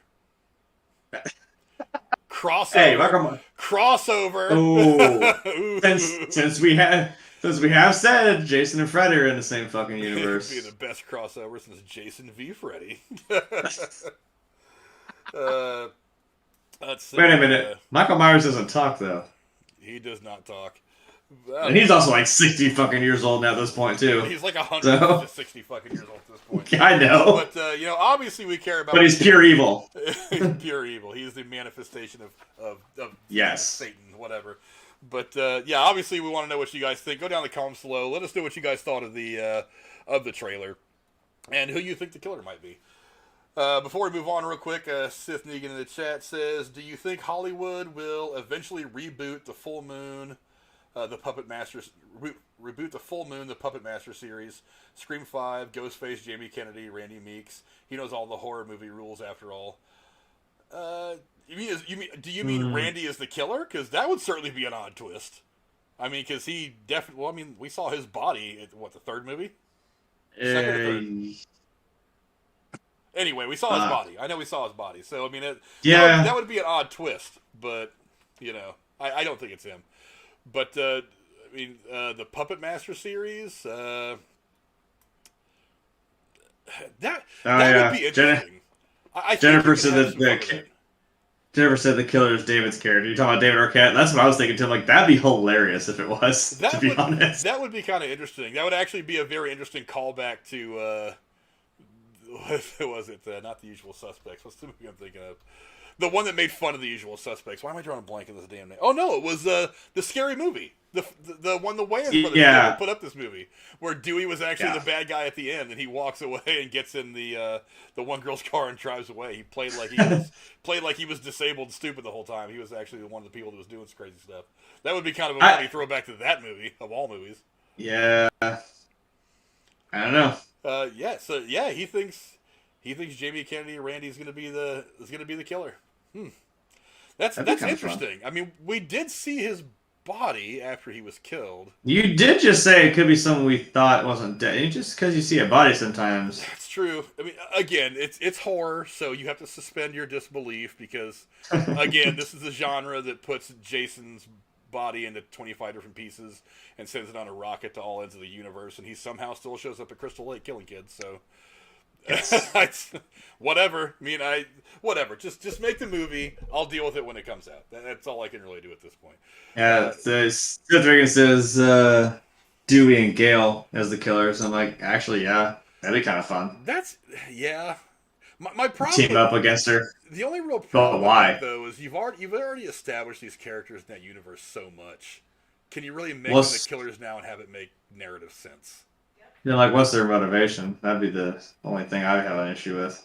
Well, I mean, what was any of their motivations in the movie? It was always, I'm angry at Sydney for something. Well, your mom's no Sharon Stone! Yeah. I'm angry at Sydney, so I'm going to start killing people and blaming it on Sydney. But whatever. Right. But anyway, go down in the comments below. Let us know what you guys think. Before we go any further, I do want to mention that we do have a new subscriber. Mush Puff subscribed to the channel a couple days ago. Thank you very much. Hope you like what you see. Hope you come back for more. Also, spread the word. I am on I really like the content we're putting out right now. So now, instead of concentrating on just trying to make sure our content looks good, that we're being creative enough, we're doing everything on our end. Now I'm on a push to try to grow the channel. So you guys would do a big favor by not only hitting the thumbs up and liking the stream, the videos you're watching, but also sharing us out to some people, because there's only so much stuff we can do on our own. I don't want to spend $4 million advertising on YouTube, because I don't want to give YouTube any more money than I have to. Well, zero, if I can get away with it. But, yeah, help us grow, share everything out there. Also, let's go ahead and do some of the shameless plugging right now.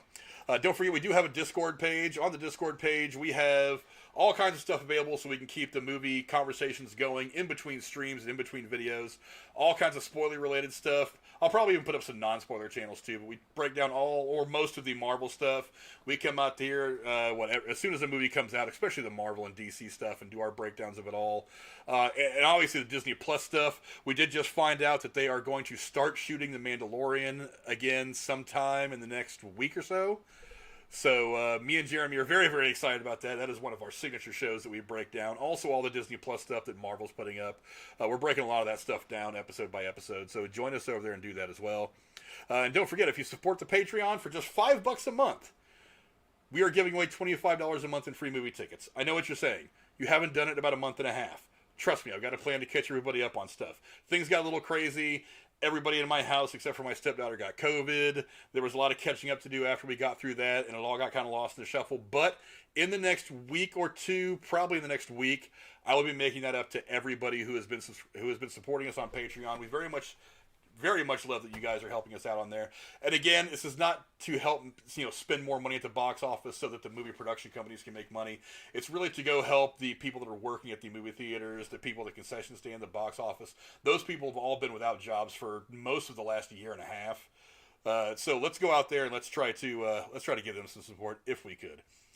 And now back to some of the important stuff. There is one more trailer, and since we've got a little bit of time to talk about it, there is one more trailer I feel like we need to discuss.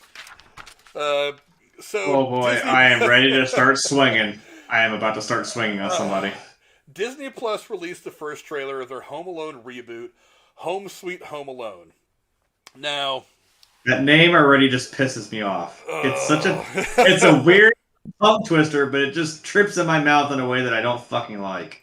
I don't know why. Again, I don't mind remakes. I always say, and I hold true to what John Campea says, you can remake anything.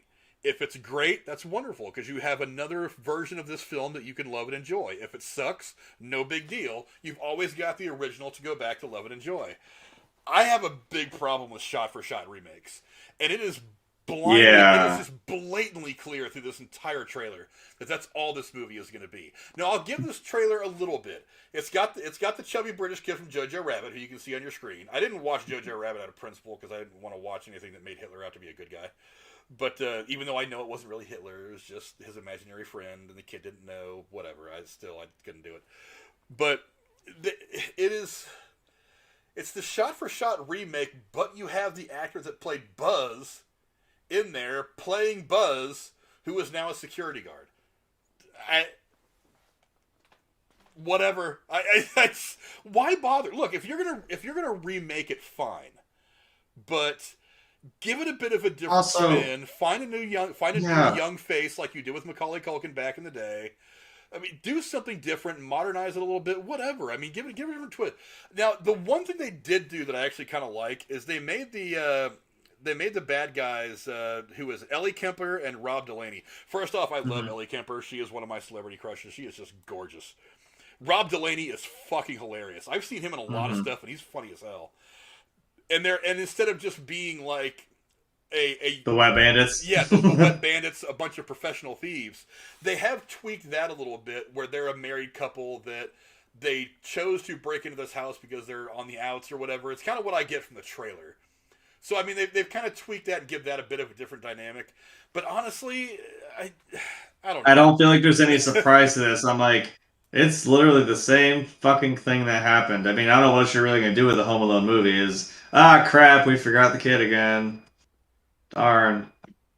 Oh, hopefully they'll make a third movie where it's totally not Macaulay Culkin, and it's a piece of shit. We won't talk about that. It would have made more sense for the dad in this movie to be Macaulay Culkin. I was hoping maybe he'd be in there somewhere. When I saw the fucking badge on that, or the nameplate said McAllister, I'm like, okay, wait, but who is that? And then I was like, oh, it's not Macaulay Culkin's character. I'm like, okay, so is it his brother? And I didn't catch it at first. I was like, oh, it's the big brother, right? The big guy. Yeah. Yeah. So I was like, okay, but why? So I'm like, so what? And then I hate that I'm like, well, then what is this movie? I'm so lost. I don't. Huh? Yeah. Also, look, I don't know why it pissed me off. Maybe it's because I'm getting bitter and cynical in my old age. But you did not just make a fucking Scarface reference in this goddamn trailer where he smacks his face into a mound full of candy like it looked like cocaine. And he had a little fucking... you saw it. He had the fucking suit on and everything. I was like, what the fuck are you doing? Well, what? I mean, You told this kid do this shit. He doesn't know what the fuck he's doing. I'm like, yeah, you don't know what the fuck it is. You know what Scarface is, you little fuck. It's unlikely that he's going to be watching Angels with Dirty Faces like Kevin McAllister was watching. Hey, look, keep the change, you filthy animal. Look, here's one of the things that gets me about it. I don't know. Yeah, rubbed me the wrong fucking way. It seemed like it would have made more sense if you were going to make this Home Alone the Next Generation or something like that. That you would have went ahead and made it Kevin McAllister, who in a role reversal is now the father who accidentally forgets his kid, and part of the movie could have been he has seen it from the kid's perspective. Now he sees it from the parent's perspective, and that's kind of part of his character's growth through the movie, of his character's arc. That would have been nice. It would have been, you could have just billed it as a straight up sequel, instead of calling it a, whatever the hell you're calling it. I don't even know if they're calling it a reboot, really. I mean, it exists in the timeline, it exists in the universe, because you've got Buzz in there, so you're saying that it happens in the same place as the other thing happened, but whatever. It seems like you could have done that, and it would have been a bit more true to the entire franchise. You know what I mean? It would have fit a little bit better. Just instead of just making a shot-for-shot remake and then calling it Home Sweet Home Alone, what does that even mean? For one, the title's terrible. I don't like the title. Yeah, I don't either. I don't even like the graphic. You even fucking... No, stop. It's like Home Alone was a... I mean, it was a good title after you figure out what the movie is, but it's like Home Sweet Home Alone. It's like, I'm just going to add a few words to this and make everybody think it's a different movie, when it's really not. I don't know. I'm not really into this. Now, I know that Macaulay Culkin probably wouldn't have come back to have played the role of the dad because he's not acting much anymore. I know he's much more into the producing side and stuff like that. Him and his wife have started a big producing company, and they're putting he's still around a lot of really good independent stuff. I know he does some small things here and there just for shits and giggles, but I know he's not doing a lot of acting anymore. He's more active behind the camera now. But I don't know. I mean, I like the kid. I like the chubby kid with the glasses. Apparently they're all British, but living in America. Yeah, I was like, so they're all British now? Yeah, it's not unheard of, but I mean, no, still, but it's just weird. Why are you making that a part of it? Did you make that a part of it so you could cast this little kid from Jojo Rabbit because he's British? Probably. Whatever. I don't know. You guys know you can practice doing American accents and pass yourself off as an American family. And actually, what do I know? I've heard British actors say that the easiest accent to do when you're acting is an American accent. So, whatever. Yeah. But anyway. Now you watch him try to do a Southern American accent, it gets funny. Yeah. Because that fucks with you a little bit. The trailer for the reboot introduces 10-year-old Max Mercer, played by Archie Yates of Jojo Rabbit, who is accidentally left behind while his family travels to Tokyo for the holidays. At first, Max is delighted to learn that he has the entire house to himself, where have we heard that before, and spends his time jumping off a trampoline with a medicine ball. That, as far as physical comedy is concerned, I thought that part of the trailer was kind of funny. Yeah. But when two married robbers, portrayed by Ellie Kemper and Rob Delaney, try to break into his home, Max crafts a plan. It is the same movie all over again. You've tweaked a little bit about the thieves, and that's about it. I don't understand why. This comedy is also going to star, they did put some names in it, however. It's also going to star Kenan Thompson, Tim Simmons, Elisa Bay, Pete Holmes, Devin Rattay, who is the kid that played Buzz in the original films. He's going to be in it. Ali Mackey and Chris Parnell. I don't think it's going to matter. I mean, for one, I just feel like Devin Rattay is in there just because they want to have that little bit of connective tissue to the original. So, you know, be like, see how good that movie was? We want you to think about that movie when you're watching our movie, because our movie is not that good, but we want you to watch it and think about this movie that everybody loves. That's what I think they're trying to do there. It's get a little bit of, we're going to look good by just associating with that film that everybody loves. You know what I mean? Yeah, I think we're just cashing in on something that everybody loves, or it was good, and it's like, I don't know how you don't realize, like, we're all still here. We're adults now. We watched this movie, and now you're going to piss us all off. Like, who are you making this movie for? Is it for the kids now? I don't know. Well, I mean, like, because most of us have kids like now, like that grew up with the original movie. I don't. I'm just saying. No one's come forward. If you're trying to make it for the kids, just saying. If you're trying to make it for the kids that grew up the original movie who are now adults, you think you wouldn't just do a shot-for-shot remake. You think you would try to put them in the position of the parents this time instead of the kids, like I was talking about. You want to give them a different perspective while giving this new generation of younger kids the point of view of the young character that we had through Kevin back in the day. I mean, because I was about 20, I think. When did this movie come out? This movie came out in 1990, right? The original? The original, yeah. Yeah, 90 or 91, maybe. 1990, the original 1990 90. movie. So, Okay. I mean, so I was, 1990, fuck, I was only like 15. So, I think we were all kind of like seeing a little bit through Kevin's eyes. Even me at that age, at that point, was probably still siding with Kevin a lot more than the parents. But yeah. But I mean, yeah, why not use this to? Why not do it like that instead of just doing a shot-for-shot remake and hoping that this generation of young kids is going to react the same? Because this generation of young kids, they are not our generation of young kids. No. They are not us. There's a big gap between. Not even mine, and definitely not, like you were. Yeah. Like, no. Yeah, it's so I don't get it. I'm starting to cross that threshold too. I'm just saying, I'm like, I'm transcending. It's weird. Yeah, I meant to You know what? put the links to all this stuff in the description. I'm going to have to go back and do that again because I messed it up. But the links to the trailers that we've been talking about and the articles that I've been using for reference are all going to be in the description for those of you who are watching it after the fact. Go, what were you going to say? Go ahead.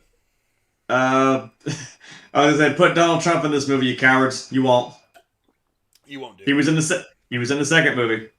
Let's go, Brandon. But that's something else. That's the other. No. Yeah. We'll go to the chat real quick, see what you guys are saying. Sith Negan says the Hellraiser reboot has finally been greenlit after 15 years with a female Pinhead, of course, to fit the woke agenda. Jeez. I'm okay with gender. I actually did read a couple weeks ago they had greenlit a new Hellraiser film. The Hellraiser being a man or a woman doesn't really matter. Again, it's about the writing. The Cenobites are still. They don't give a fuck. If it's not well written, then that's going to be the biggest problem. Then the performance of whoever plays Pinhead is going to suffer because the writing is bad. We did that with Doctor Who. Yeah, we got a female Doctor Who, and I'm like, it's still good because it's written that way. Yeah, I would say give it a chance, and if it sucks, then whatever. We saw the originals. I've always kind of enjoyed the original Hellraiser. The first couple Hellraisers. After they started to get really deep, I was kind of like, you're losing me a bit. But I mean, give it a chance. Is all I'm saying. I don't mind the gender swapping necessarily, but I mean, you still have to put out a good movie. What's going on, Rose? That's Jeremy, not just Frank's friend. He has a name. Wow. You've been on here with him before, which is the funniest part. Whoa. Right. The fuck? Who the fuck am I? Am I a joke to you? Oh, goodness. Oh, that's fucked up. Oh, too bad I don't have a wrench. My hand was going to slip and you're going to be gone. Thanos, your ass. Sith Negan also says, I think a Chucky versus Leprechaun movie would be hilarious. The Battle of the Little Serial Killers. You Yeah, know I saw that. that would be awesome. The problem is there's no way to make that movie to where it's not more comedy than horror. Well, the movies standalone on themselves are kind of just inherently fucking hilarious. Leprechaun more so than Chucky. I mean, Chucky's just uninherently funny. You know, I don't know. That would be kind of fun, though, to be honest. Yeah, that would be kind of fun. So, Sith Negan, if you get a chance, go ahead and start writing out a script for that one. We'll start pushing it in Hollywood for you. He also says, hell, just call the movie Home Alone UK. That would be a better title than, what did I say it was? Home Sweet Home Alone. Yes. It just hurts to say. I don't know why. It's just weird. The title... You could have made it Britain's Got Home Alone. I don't care. Make that. Yeah. Let's have McCall in the movie. Fucking, I don't care. Yeah, I don't know. I'm definitely going to wait for this to hit a streaming service before I even try to watch it. Siberian Conscious in the chat puts in something in Russian. I don't speak Russian. I'm sorry. I don't either. Whatever it was, I'm very, very glad that you're taking the time to pop in and say hi. Ben says, what do you think? The Shining movie and Doctor Sleep. I got to be honest, I have not seen Doctor Sleep yet. I didn't see Doctor Sleep either. The Shining is a classic.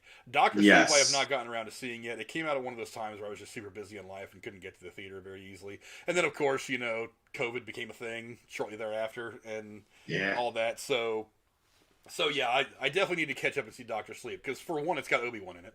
So I want to see Obi-Wan do his thing. And I do like I never read the book Doctor Sleep either, but I do like the idea of going back and revisiting that story so many years afterwards because The Shining I thought was a really good movie.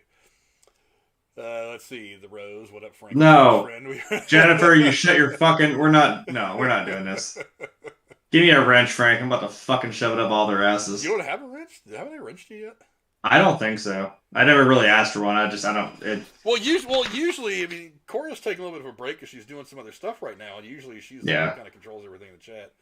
How have I not given you a wrench? Or Rachel, for that matter. Good God, why haven't I given Rachel a wrench yet?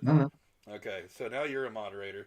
And Rachel's going to be alive too, so we're just going to go. Oh, Rachel's about to be a dick too. That's awesome. Go ahead and give Rachel the opportunity to. Oh, please don't. She's going to start. You see what she said? Oh my God, this is now the topic. We have lost control of the stream. But Sith Negan says use the name only, but create all new Cenobites. You could. Yeah, I mean, again, just. People are going to do what they do. I mean, when they make movies, again, I think a lot of it is about the writing. The writing is the most important part. Then the next thing that has to happen is the director has to get the good performances out of the actors. And if those things happen, then if everything else falls apart, you're going to have a decent movie usually. But, whatever. Obviously, my girlfriend's in the chat saying that Jeremy's name is now Rob. She has renamed Jeremy. Jeremy, you'd be mad if I call you Rob when you come back to my place tonight. I think he'd be more pissed if you called him Frank. I don't know. It depends. What are you doing when he calls you Rob? We're not. Oh my gosh. Well, we're gonna go ahead and move on from this before Jeremy's head explodes. The Rose also says, I think they've been on here. I think I've been on here with Jeremy once. This is probably why I can remember his name. Yeah, well, you'll be here with us again. That's fair. You're not going to forget. Oh, you're going to text me now. I see you, Rachel. All right. One, if we're in a weird in between here, one quick thing I wanted to mention about trailers. I don't know if we've ever talked about it, or it's not like it's anything new, but there was a new trailer for that Ghostbusters movie, Afterlife, where it had a little more to it. It was, we saw a little more. I think we saw Annie Potts, which is kind of fucking awesome. They're just talking about, I assume this is the grandkids of Harold Ramis's character, which is kind of cool. Yeah, and she mentions him oh, he was always real terrible about keeping things clean. I'm like, oh, that's funny. He collects spores, mold, and fungus. What do you expect, lady? And tries to drill holes through his head, So yeah, we saw her. That was cool. And now I think the little and then, the kids find the original, which is weirdly meta because it's on a YouTube. They watch the old commercial from the movie, and they see the number, and they call it. And then you just see somebody pick up the phone. And he says, "We're closed." I'm like, was that Dan Aykroyd? Was that who I heard? So that's kind of exciting. It's it's still there. Why do you still have the phone, dude? If you're just gonna be like, we're closed. Just hang up the phone. Well, one of the things that I've read about this movie, and again, this is one of the movies that got pushed way back because of the pandemic and the theater closures and all that, is that these cameos of the original Ghostbusters actors are way better than the ones that were in the Ghostbusters movie that came out a couple years ago with the women. That's what when you're just talking about like the gender swapping thing. I'm like, yeah, well, at least it ain't that movie. And I'm like, yeah, because those cameos were just awful. I'm like, I feel like that's why they came back to like, you know what? No, this is better. But the best thing that I have heard about this movie so far, and a little bit of breaking news, it is not at all movie related. Bill Clinton has been hospitalized in California. I don't know anything about that. Go check out Derail. Oh, he might do a story on this here at some point tonight. But yeah, we definitely wish the president good health.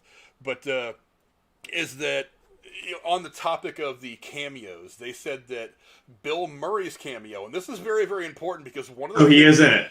Yes, is that one of the, yes. Oh yeah, one of the things that has made a Ghostbusters sequel so hard to do for the last 20 years. I mean, how long has it been since the second one came out? Is that like 87? Yeah, is that Bill Murray was the one thing that held it up like 3 or 4 times. They said flat out that Harold Ramis wanted to do it, that everybody involved wanted to come back and do it, but Bill Murray was the one that was always like, I don't know if I want to, or blah blah blah, whatever. And that his cameo, somebody said his cameo was amazing. All right. I'm here for, like I said, I heard that gruff little voice. I'm like, that's definitely Dan Aykroyd. And I'm like, I hope Bill Murray's in it. And then that's good. Well, I mean, and that's good they didn't show him then. Yeah, if you paid attention at all in the second movie, that's his bookstore. So, I mean, who else would be answering the phone? Because I think you even see the neon sign in the window. It says either Raise a Cult or Occult Books, whatever. Okay. But, so I mean, yeah, I knew. That's what I'm saying. Keep the Bill Murray thing under wraps. Then, like, I'm fine with that. If we see what's his name, Ernie Hudson, if like we see him somewhere, I'm fine with that. We saw Annie Potts in the fucking the trailer. That's cool. That's a cool connective tissue. I don't know if Rick Moranis is just gonna randomly show up. I don't know. Or fucking Sigourney Weaver. They did. I haven't heard anything about Sigourney Weaver. I had heard when they were getting this movie going, I heard her in an interview say, "I will absolutely do it. That would be awesome. Whatever. Somebody call me." That'd be. Whether she actually shows up at the movie or not, or filmed a day, I haven't heard anything. That'd be sweet. I know they did ask Harold Ramis, and Harold Ramis said no. And apparently it wasn't just it wasn't a hard no, but he was just like, I don't know, do I want to? Because you mean Ernie not Hudson? Not Harold Ramis. Harold Ramis is dead. I'm sorry, not Harold. Of course, he said no. I'm sorry, not Harold Ramis. He's a real ghost now. Yeah, the Lewis guy that played Lewis. Why am I drawing a blank on his name? I love this guy. Oh, Rick Moranis. Yeah, Rick Moranis. Yeah. The names sound kind of alike. That's why I mixed them up. But that's fair. They had asked Rick Moranis, and after some thought, he had said no. But it was immediately thereafter that I guess Disney had asked him to come back, at least for like in a small way, for whatever Honey I Shrunk the Kids reboot they're doing for Disney Plus. Ooh, what? He signed on for that. Shit! That's something we're going to be seeing probably. I would imagine. Don't tempt me with a good fucking time. Yeah, that's something that we're probably going to be seeing come to fruition on Disney Plus next summerish. Although there is something that may throw a lot of filming into chaos. I haven't talked a lot about it on here because I don't really understand how it works a lot. But this IATSE strike, it's basically the union that runs all the production people, the assistants, cameramen, lighting, all these people that work. So instead of the writer's strike now everyone the production people are striking. We're looking at a big production shakeup on Monday. Great. If they decide to go on strike, and if that happens, it's going to shut down everything. I think they're actually supposed to start filming Mandalorian on Monday, and the strike may start Monday. So we may end up pushing Mandalorian back a little bit, unfortunately. But yeah, so read up on that and pay attention to that, because if that strike actually happens, it's going to shut down all the filming everywhere. But that's a whole other story, and I don't really understand it all. That's why I haven't really talked much about it. But yeah, I think I'm really looking forward to the whole Ghostbusters thing. Again, I don't know why, back to the topic we were talking about originally, why they're even making Home Alone. Just whatever. I mean, I just wanted to, in terms of movie trailers, I noticed there was a different kind of movie trailer for Ghostbusters. Yeah. That's where I was going. Sorry. Yeah, but yeah. So I mean, I don't know. You guys go check out the trailer. I'm gonna put the link to the trailer, both for this and for Scream, in the chat, and you guys can look and let us know what you guys think in the comments. This trailer did absolutely nothing for me. I'm not interested in it at all. But we do have one more thing we want to talk about before we get out of here today. This is something that Jeremy actually brought to my attention. Yes. The Wonka prequel movie has released a photo, its first look at Timothée Chalamet in costume as the man himself. I am like, whatever. Timothée Chalamet actually revealed this first look image for his upcoming film titled Wonka, where he plays the iconic candy maker, created by Roald Dahl. Already the star of 2 feature films plus an in-development Netflix animated series, I'll talk about that in a minute, Willy Wonka will once again step into the spotlight with a new prequel movie directed by Paddington director Paul King. Officially announced earlier this year, Wonka will debut in theaters in March of 2023 and offer a new story for the well-known character. Chalamet was officially cast in May, and production kicked off very, very recently. I think I read somewhere that they started filming actually just a couple of weeks ago. But Jeremy, what are some of your thoughts on this first image of Timothée Chalamet as the candy maker Willy Wonka? I don't hate it. My thought was, because I know the big elephant in the room is, okay, is this Gene Wilder or is this Johnny Depp? I'm fairly certain this is supposed to be Gene Wilder because, I mean, look at him. He's got that little smug look that he looks like that's a side eye that fucking Gene Wilder would have given you. He's kind of got the same little crazy hair going on. And I mean, they both have an eccentric style of like that jacket and the top hat and shit. But if you play into that kind of weirdly darker, whatever that shit was, that was Gene Wilder's movie, I'm okay with that. I'm interested. Now, on the flip side, I say, like, why the fuck did we make a prequel to The Wizard of Oz talking about the wizard? I'm like, we know what happened. He spelled it out. I don't need you to make a whole fucking feature-length movie about, hey, I took a balloon, I fell in this town, they thought I was some sort of wizard, I went with it. And I lied to him. Roll credits. Thanks, James Franco. Cut him a check. Like, I don't care. I don't know. I'm interested to see where this is going. And like I said, don't get me wrong, I love Johnny Depp, trust me, but I just did not necessarily like that movie. I'm sorry, man. Yeah, my first reaction I don't know what to say. Oh, that's what my sign's for. A new world of what did I say? A world of new imagination, because I can't read backwards. Sorry. Like the song. You're welcome. I couldn't put here. A world of pure imagination. Yeah. Because that's what I think it is. I think it's Gene Wilder. I don't know. What do you think? My first reaction when I saw this was, please God, stop fucking up this character. Leave him the hell alone. I'm so fucking tired of you guys screwing this up.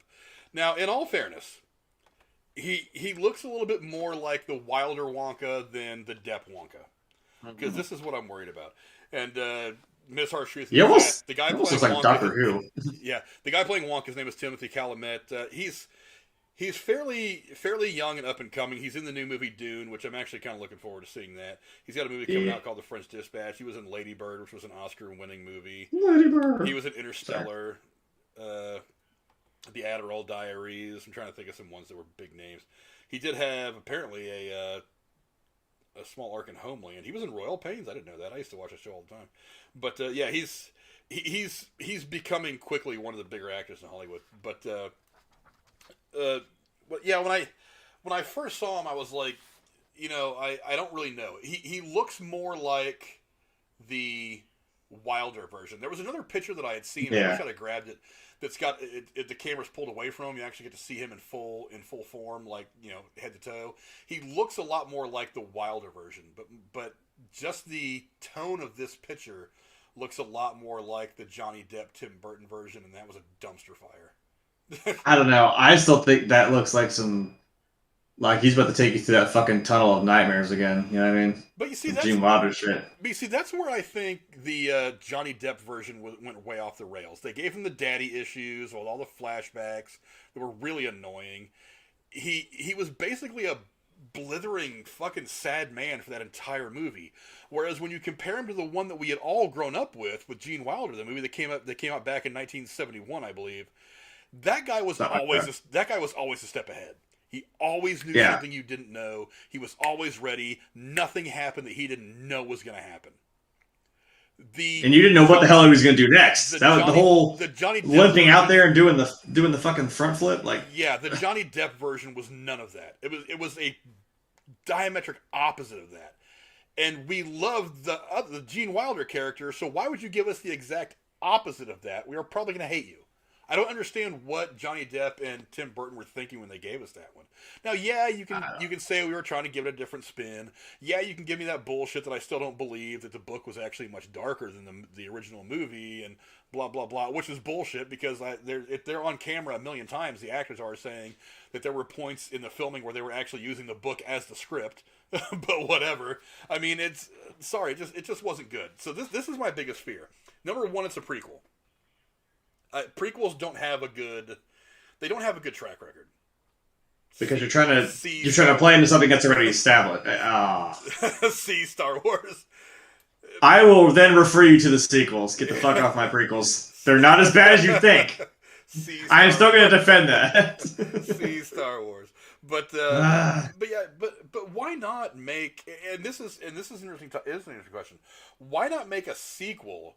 Because there was a book that was written after there was a sequel. The year, I think it came out in 71 or 72. It came out just a year or two after the original book did, called Wonka and the Great Glass Elevator, where where Wonka and Charlie, and I think Charlie's grandpa, go to space and meet all these aliens, and they go on this really crazy adventure. Why not do something like that instead of going back and then back and then back? Because we got a little bit of the prequel feel as we were going through all that crap with Johnny Depp and his flashbacks of being a kid with the metal head gear and his dad. Count Dooku as his dad. Yeah, Count Dooku as his dad.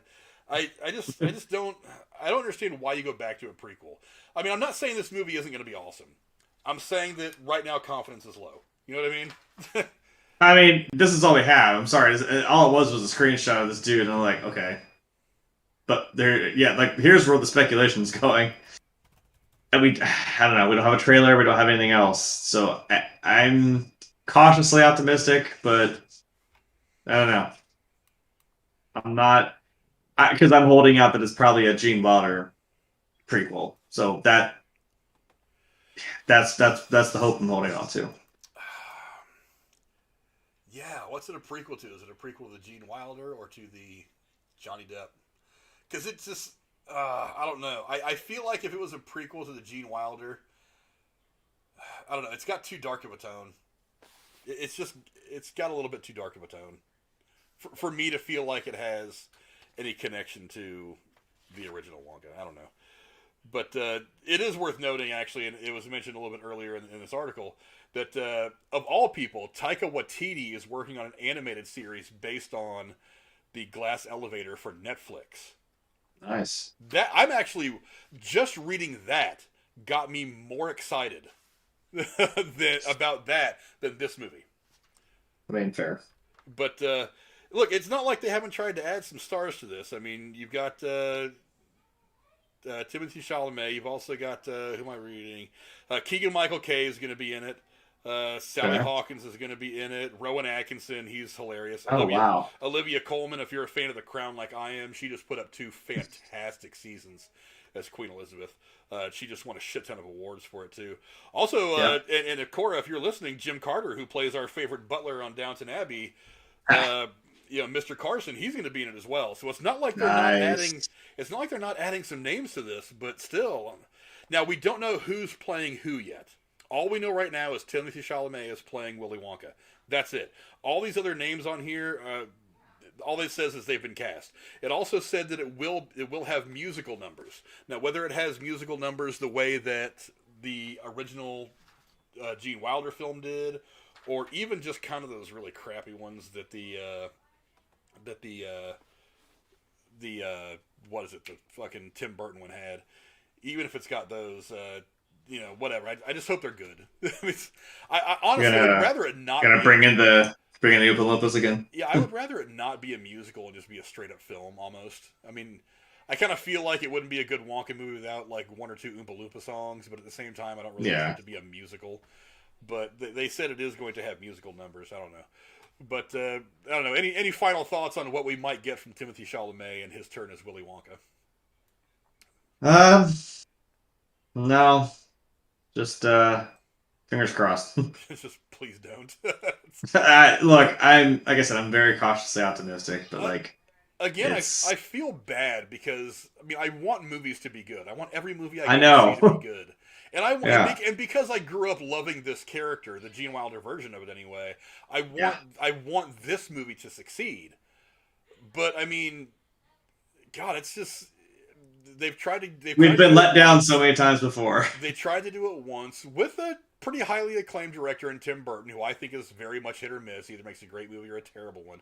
There's not really a whole lot in between with that guy. But I mean, I don't know. I don't know. I'll see more. I'll see more eventually once we get a trailer. Maybe it'll change my mind. Like That's I what I'm said saying. earlier, I'm not a big fan of the Scream franchise, but I really like the trailer and it's got me interested. So I don't really know what to think of it just yet, other than please stop screwing with everything that I loved as a child. But I'm trying not to I let that. was I'm trying not to let that affect my objectivity. I'm trying just to say, you know what? Just give me the movie and I'll watch it and I'll judge it on its merits. That's what I'm going to try to do. Yeah, I was thinking about that earlier today. I'm like, are we just gonna keep going back to things or going to remake or reboot things? I'm like, are we gonna?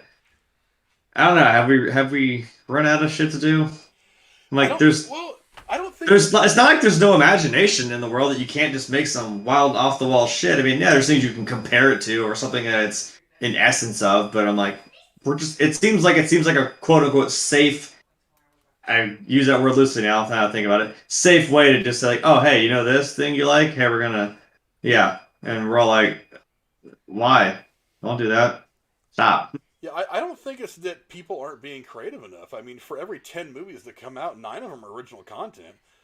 I mean, not everything is a sequel to a Marvel movie. I mean, it's problem is it's mostly independent. The stuff that makes the big money is the Marvel, the DC, Oh, the big sequel to whatever big Disney, movie. Star Yeah, Wars. Disney, Star Wars, the things that have the big name and marketing attached to them. There's lots of I smaller movies that guess. come out that are original stories all the time, or that are based on books that not a whole lot of people, not enough people have read. That they get made into movies a lot. We just have to go find them and see them. It's just it seems like people all they want to talk about or go see is Iron Man, Batman, whatever, the whatever I sci-fi mean, spectacle, that kind of thing. So I I'll see mean, Batman until the end of time, but I'm yeah. just saying, yes, I So know. if you're one of those people, stop going to the big multiplexes and go to one of these smaller like theaters that show some of the more independent stuff. You're going to see some good movies there. You're going to see some really good filmmakers there. Hey, all these people, Taika Waititi I just mentioned, Lou, the guy that's been doing all this stuff, the guy that did fucking what Aquaman and all in the last couple of Fast and Oh, Furious movies. Jason Momoa. No, the directors.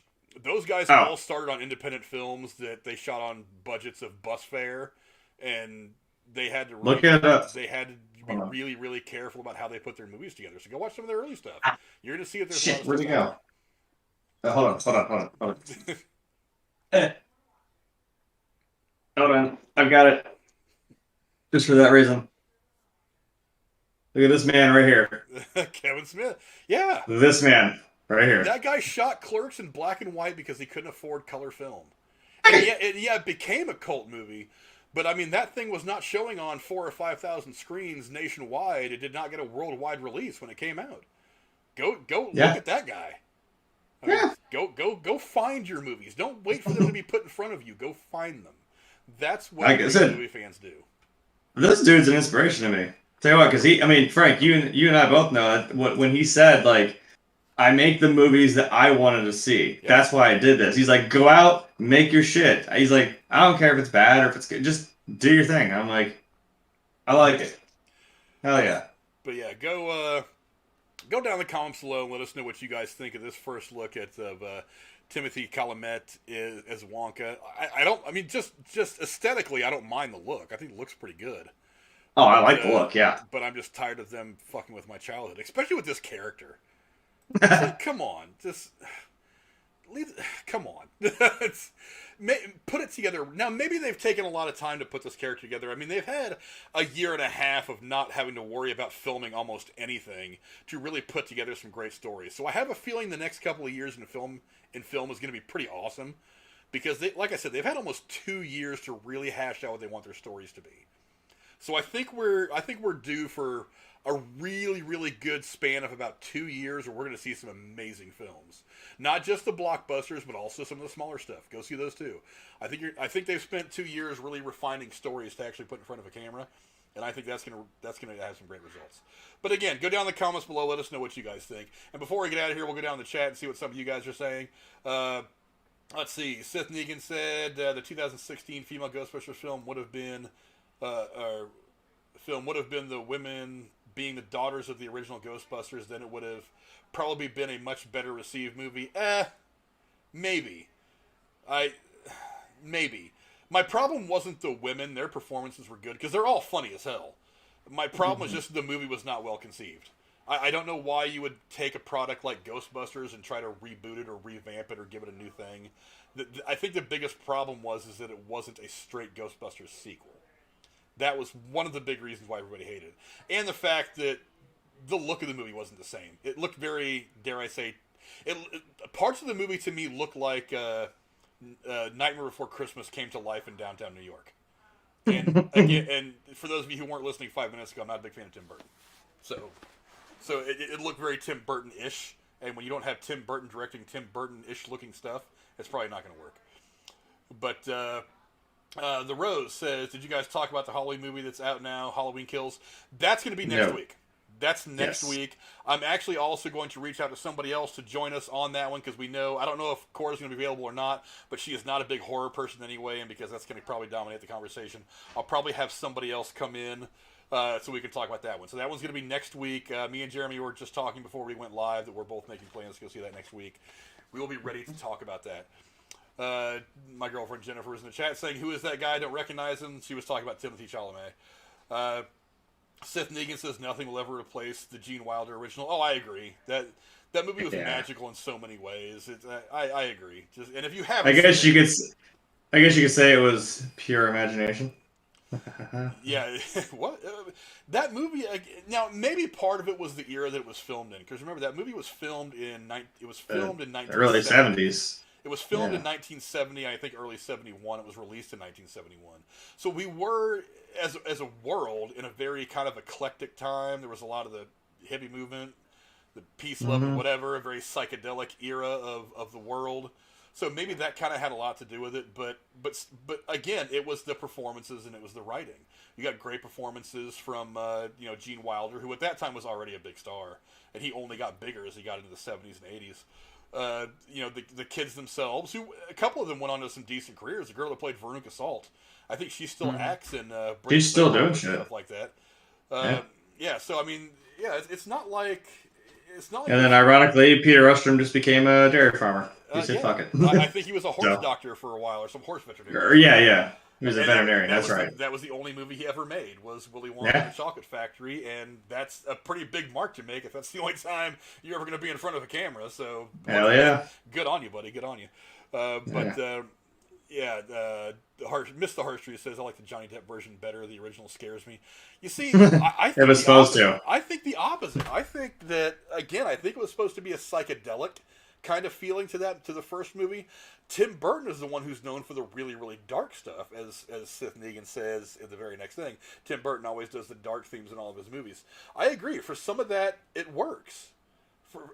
If you look at some of his movies that have been that I've liked anyway, the subject matter and his darker way of making movies, they meshed well. Like the first two Batman movies.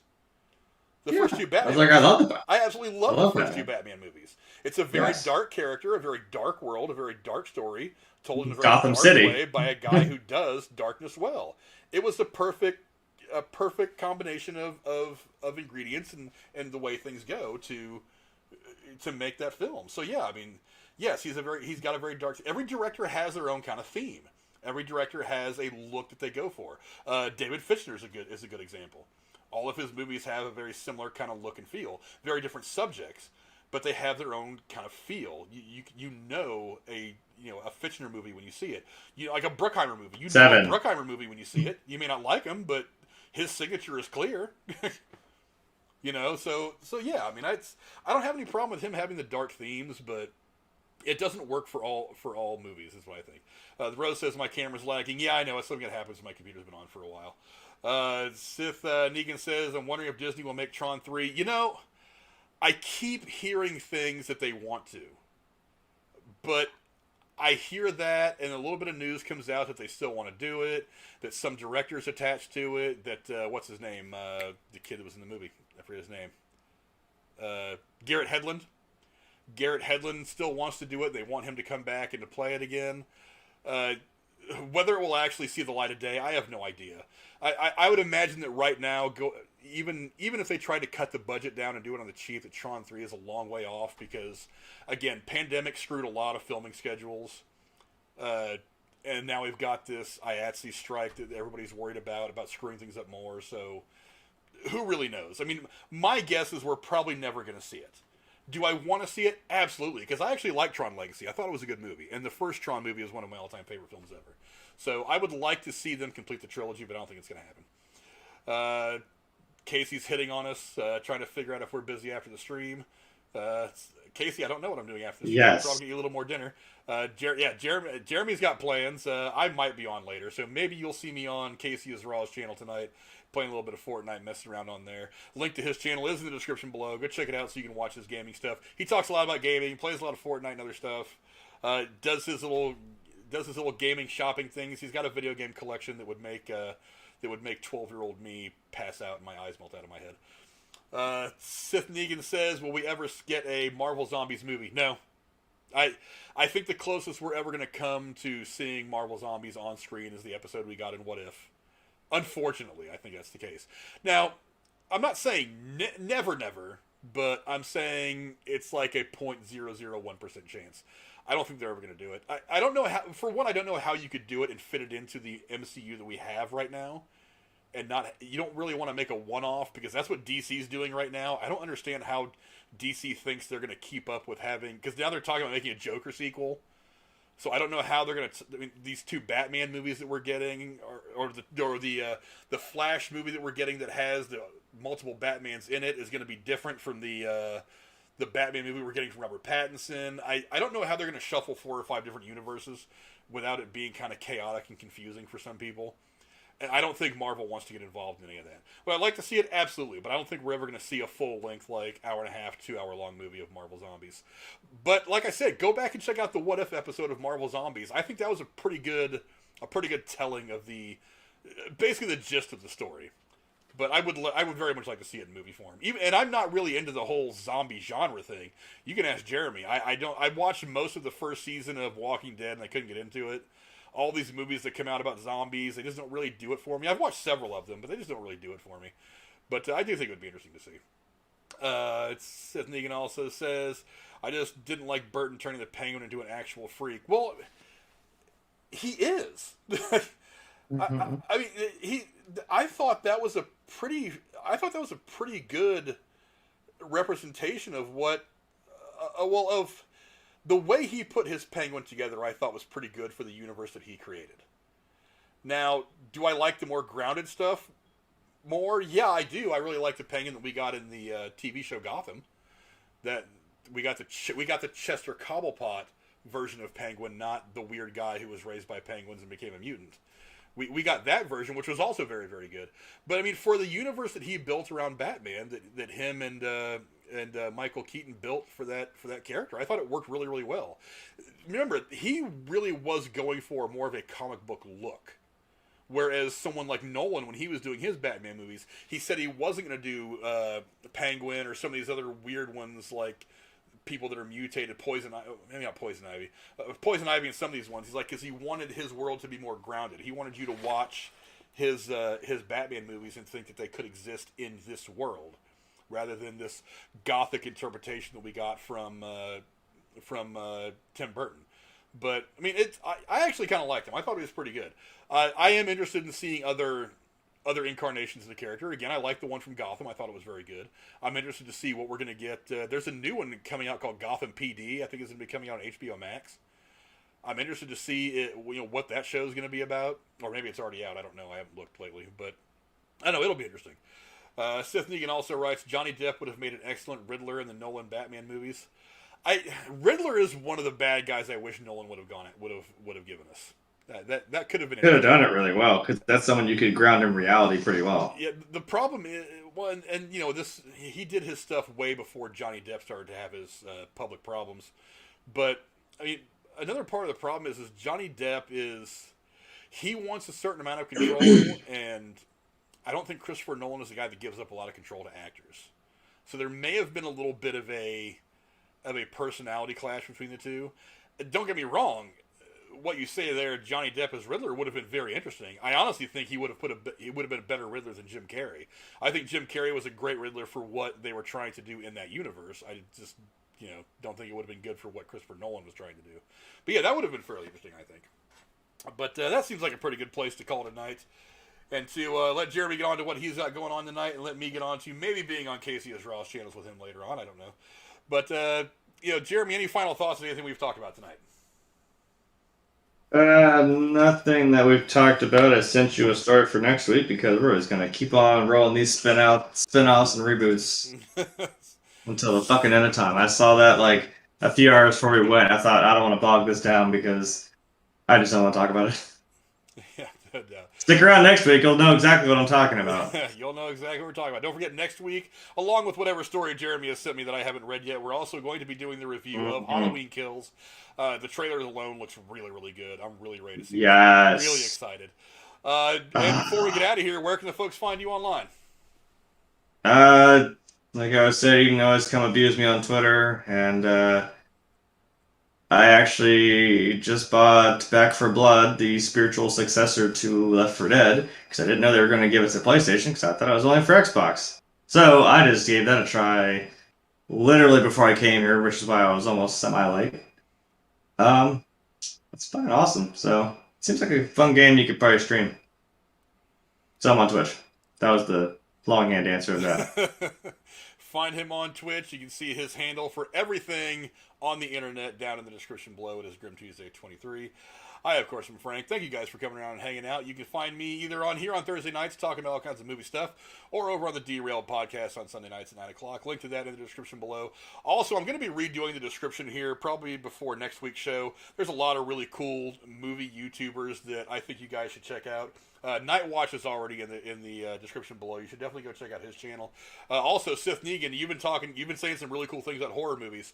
Go check out the Night Watch Zone. That guy has him and his crew talk great stuff about horror movies. So definitely go check him out. Let him know I sent you. His crew over there absolutely kills it. But there's some other. I still need to hit him up. Yeah, there's some other really cool people like the Movie Oracle and American Werewolf in New Jersey and just a couple of people that are really, really cool in this kind of community of movie fans that is kind of coming together a little bit. And I'm going to put the links to a lot of their stuff in there so you guys go check them out as well, because there are a lot of really cool people that have a lot of really cool views about movies. So thank you guys for coming and hanging out with us. Support the channel however you can and whenever you can. We very much appreciate it. And we will see you guys